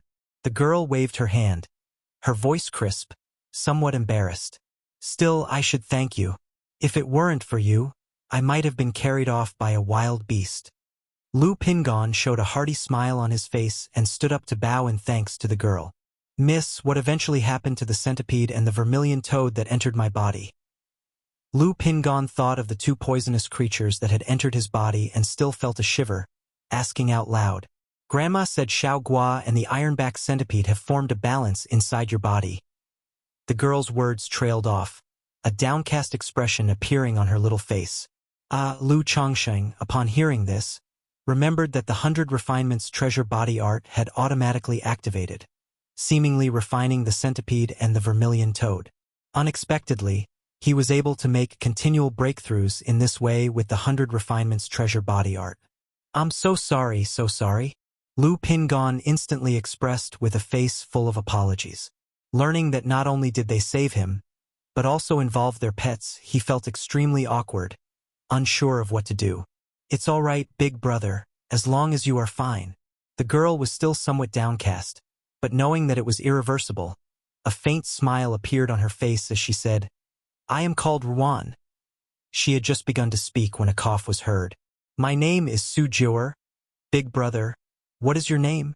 The girl pursed her lips slightly and spoke, revealing that she had two names. This one was her nickname. My name is Lu Pingon. Lu Pingon responded.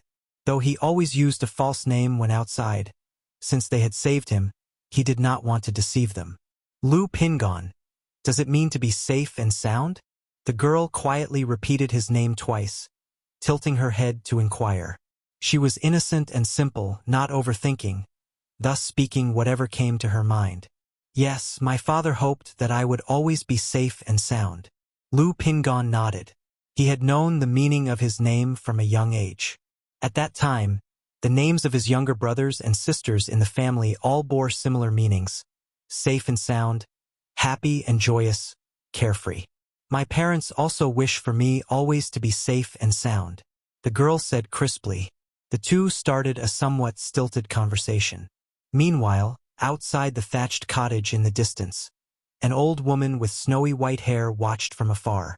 Lu Pingon? This Jiang country doesn't seem to have the Lu family, perhaps like the old master. He was sent to Jiang country for refuge and training. The old woman's eyes reflected contemplation.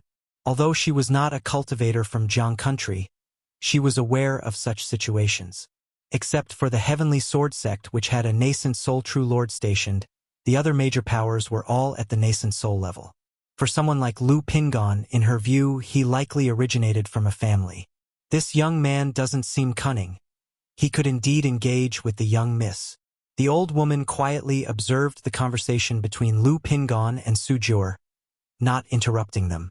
Time flew, and in the blink of an eye, for months passed. During this time, Lu Changsheng's life hadn't undergone much change, remaining plain and unembellished. However, because of practicing the Sun-Moon Samsara technique, it affected his ability to procreate, resulting in only 2 offspring in 4 months. Master. One day, the voice of Mount Sumeru echoed in Lu Changsheng's mind, informing him that the myriad spirits heaven dew in the myriad spirits bottle had condensed. Hearing this, Lu Changsheng was pleasantly surprised. He had long awaited the effects of the myriad spirits bottle and was eager. Lu Changsheng immediately went to the mountaintop and took the myriad spirits bottle in his hands. The myriad spirits bottle, now containing a drop of myriad spirits heaven dew, showed no change. But looking inside with divine sense, one could see a drop of emerald green, jade-like glistening liquid, precisely the myriad spirits heaven dew. I wonder if this drop of myriad spirits heaven dew is enough to help Yunar achieve foundation establishment. Lu Changsheng had already planned to use the first drop of myriad spirits heaven dew for the luminous treasure tree. On one hand, the Lu family did plant many spiritual medicines, but none that were rare. And as for Mount Sumerus words, after several decades it estimated no significant change. The auspicious tree and the abyssal ghoul blossom were still in the process of refinement. So he decided to first try on the luminous treasure tree. If successful, the family would also have another foundation establishment cultivator. Yunar. Lu Changsheng immediately called his wife Lu Miaoyun over to explain the matter of the myriad spirits heaven dew. This kind of treasure, although secretive, he would not hide from his wives now. Wuxia World. Site. Co. Chapter 923. Lu Miaoyun breaks through foundation establishment. Tao Foundation Seed. Myriad spirits heaven dew. My husband. Won't this be too wasteful? Lu Miaoyun was amazed to hear that this spiritual liquid could make a spirit plant grow tens or even hundreds of years in just a few days. Wouldn't it allow the golden armor bean mother to bear beans overnight? No worries. Let's nourish the bean mother first. We'll still have spiritual liquid later. Lu Changsheng naturally hadn't forgotten his golden armor bean mother. Although the golden armor bean mother was considered as Tao soldier, it barely qualified as a spirit plant. If the myriad spirits heaven dew could make the golden armor bean mother bear beans overnight, then just a few decades would be enough to fully realize his earlier puppet C technique, an industrial assembly line. The current puppet factory at home already had an assembly line, but it wasn't yet industrialized. Though it was possible to make puppets to work, the production and maintenance costs of puppets were still higher than human labor. Golden armor warriors were different. Not only was their control superior to puppets, but once produced, their maintenance costs were almost non-existent. Without energy, they just needed to be buried in spiritual earth for 10 days to half a month. Let's go. Maybe, Yuner, you will be the 5th foundation establishment cultivator of our family. Lu Chongqing said with a laugh. Though the Tao Foundation establishment of the heavenly longevity technique was rather fragile. Not only could it not drift far from its lifespan spiritual plant, its combat power was at the bottom among its peers, only capable of fighting cultivators at the energy refining stage. But at least it was a foundation establishment cultivator, who could be revered as an ancestor locally. Foundation establishment. Lu Miaoyun pursed her lips, a hint of hope sparkling in her eyes. She was well aware of what the Tao Foundation establishment meant with the heavenly longevity technique. But for her, this was already quite impressive. After all, in her early years, the concept of foundation establishment was unthinkable and out of reach. If you break through to foundation establishment, I'll grandly hold a foundation establishment ceremony for my Yuner. Everyone who sees it will have to call her Lu ancestor. Lu Chongqing pinched his wife's still tender and youthful cheek and chuckled, though he felt such ceremonies weren't that significant.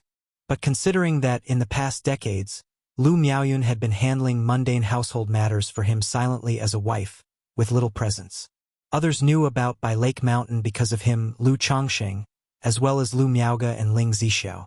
So, if Lu Miaoyun achieved foundation establishment, he thought it deserved a minor celebration to make his wife happy. Moreover, this event would also serve as public relations for his own reputation. Lu ancestor, a man of sentimentality and loyalty, never forgets his humble wife.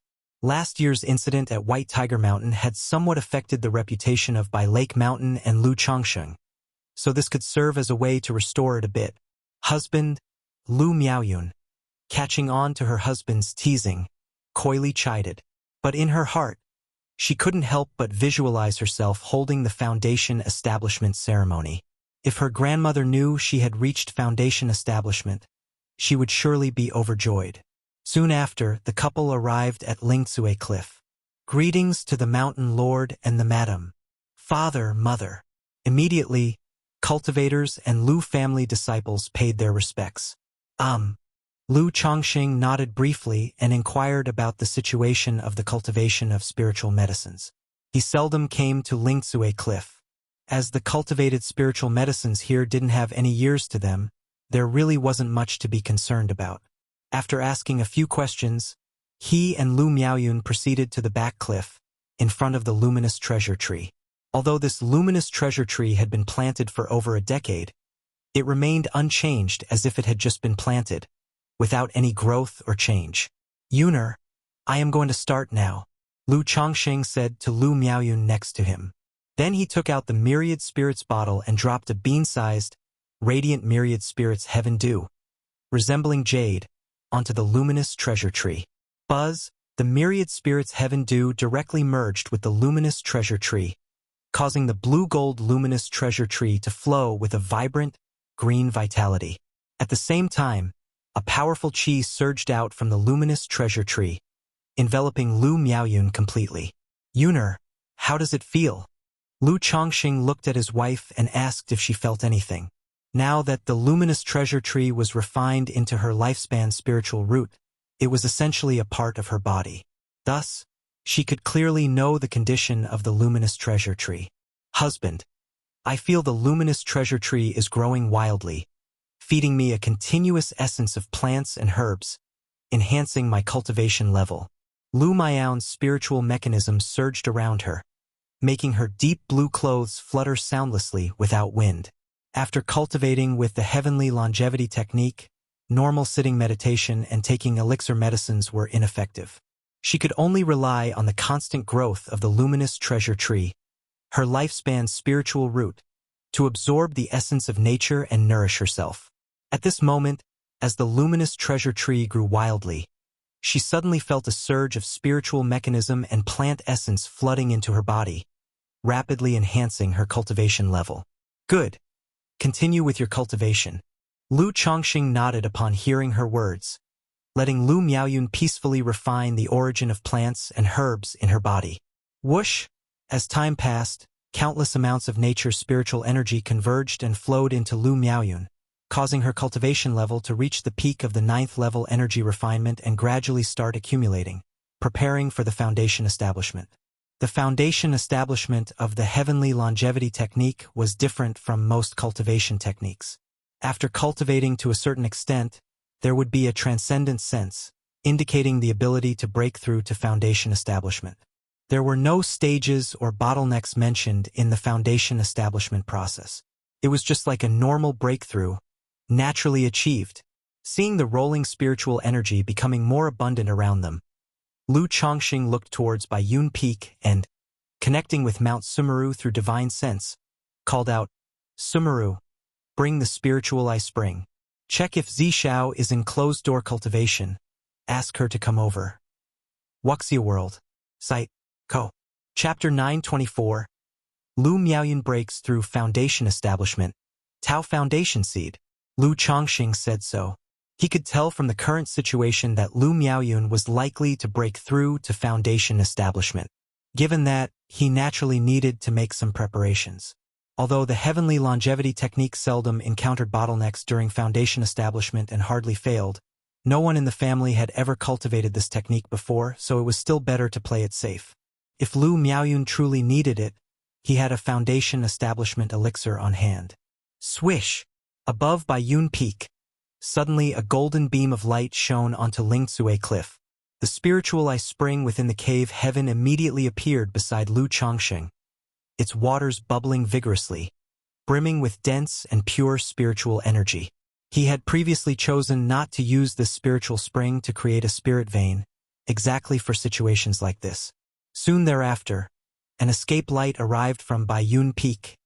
It was Zishao.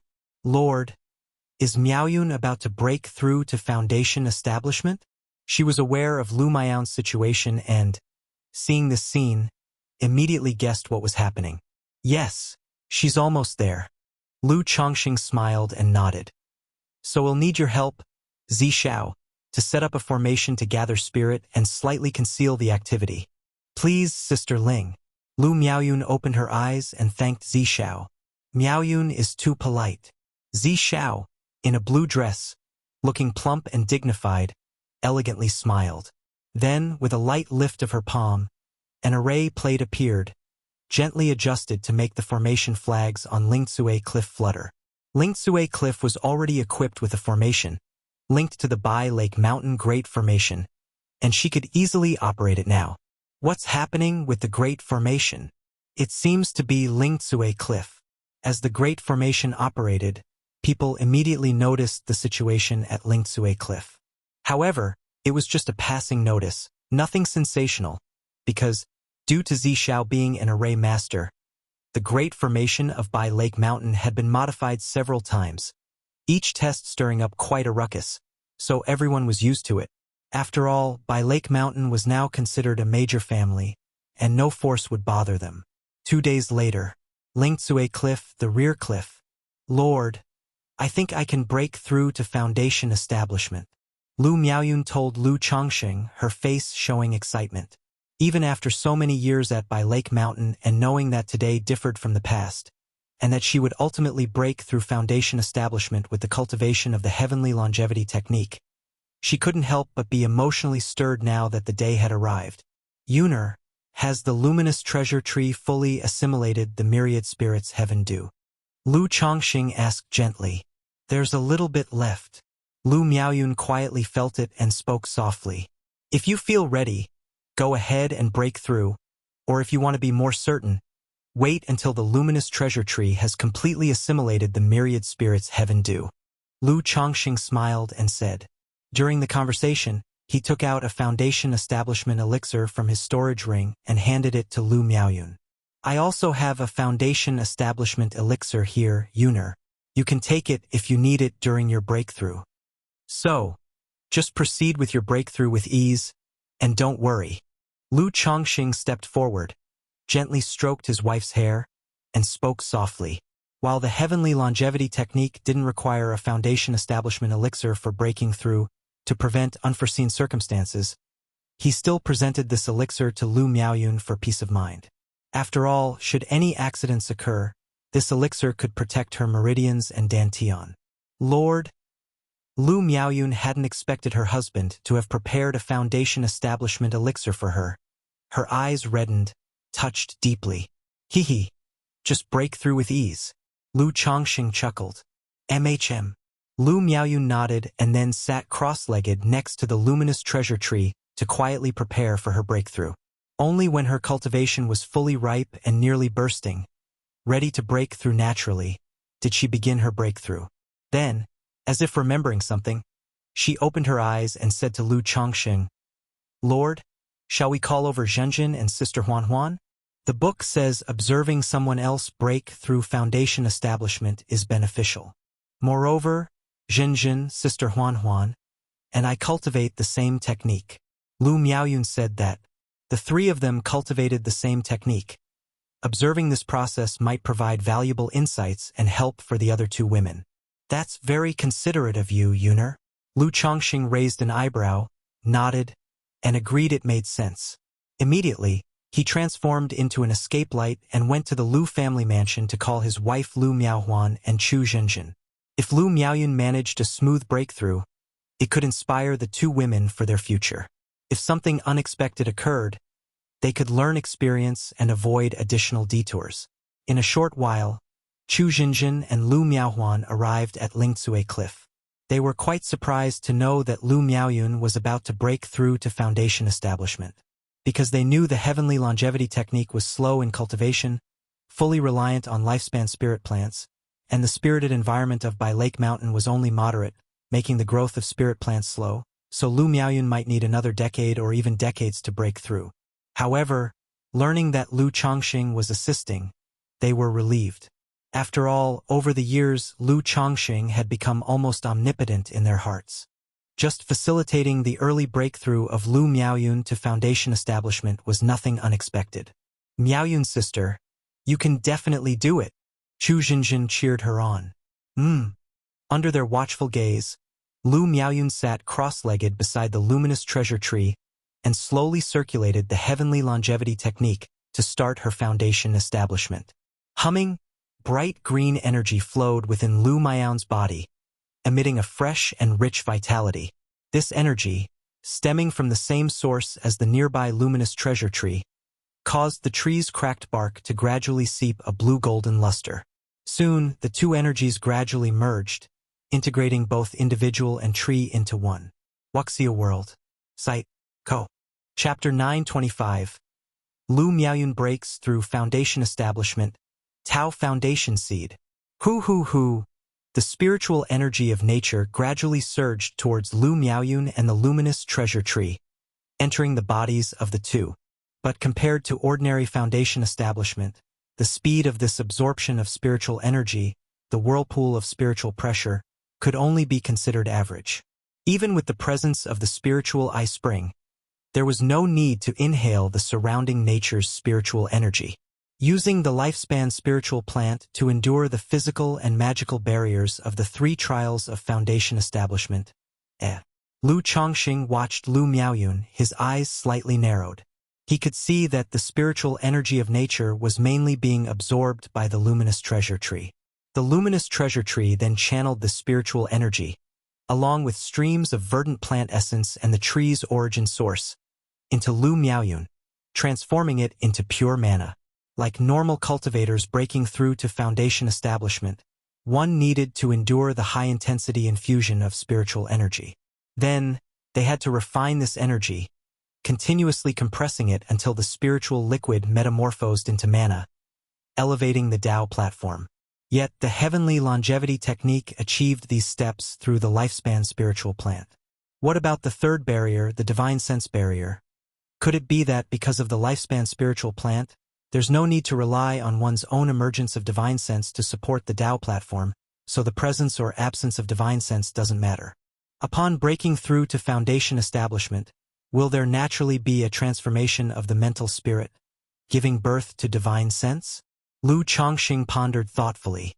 He had roughly understood why the heavenly longevity technique's breakthrough in foundation establishment had no bottlenecks, and came as naturally as a river flows to the sea. Because as long as one's cultivation level reached the requirement, all conditions could be entrusted to the lifespan spiritual plant, with no need to do anything oneself. whereas normal cultivators breaking through foundation establishment not only had to withstand the infusion of spiritual energy and stabilize their own condition but also had to wholeheartedly refine nature's spiritual energy.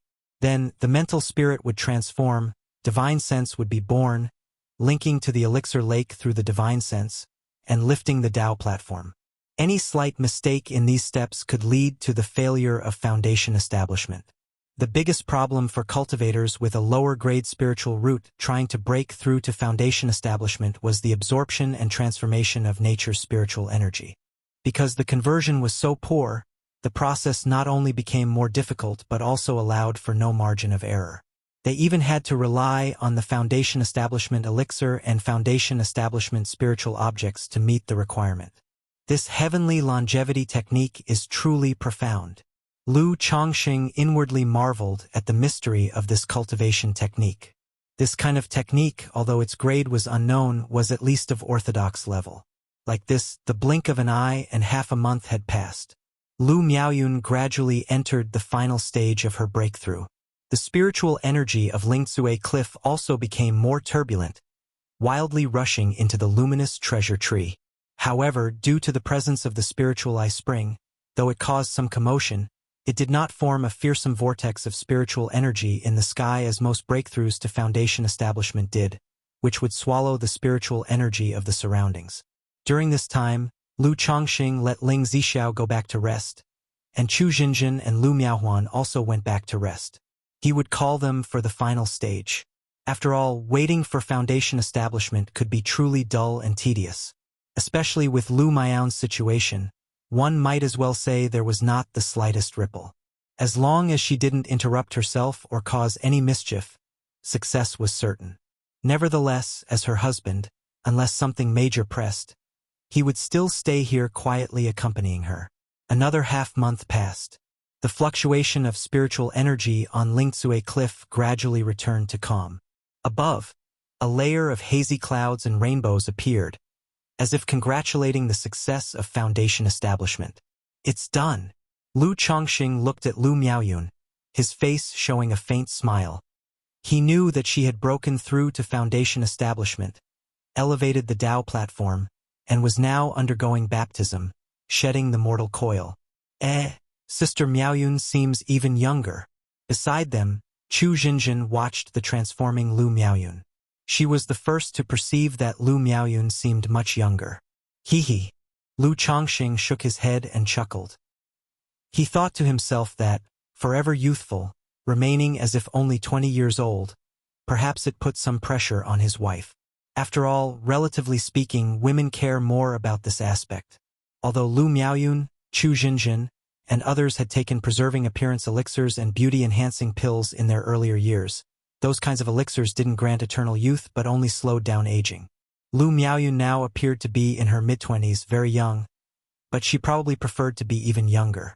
Therefore, taking advantage of the characteristics of the heavenly longevity technique, her appearance returned to the age of 17 or 18 when she married Lu Chongxing.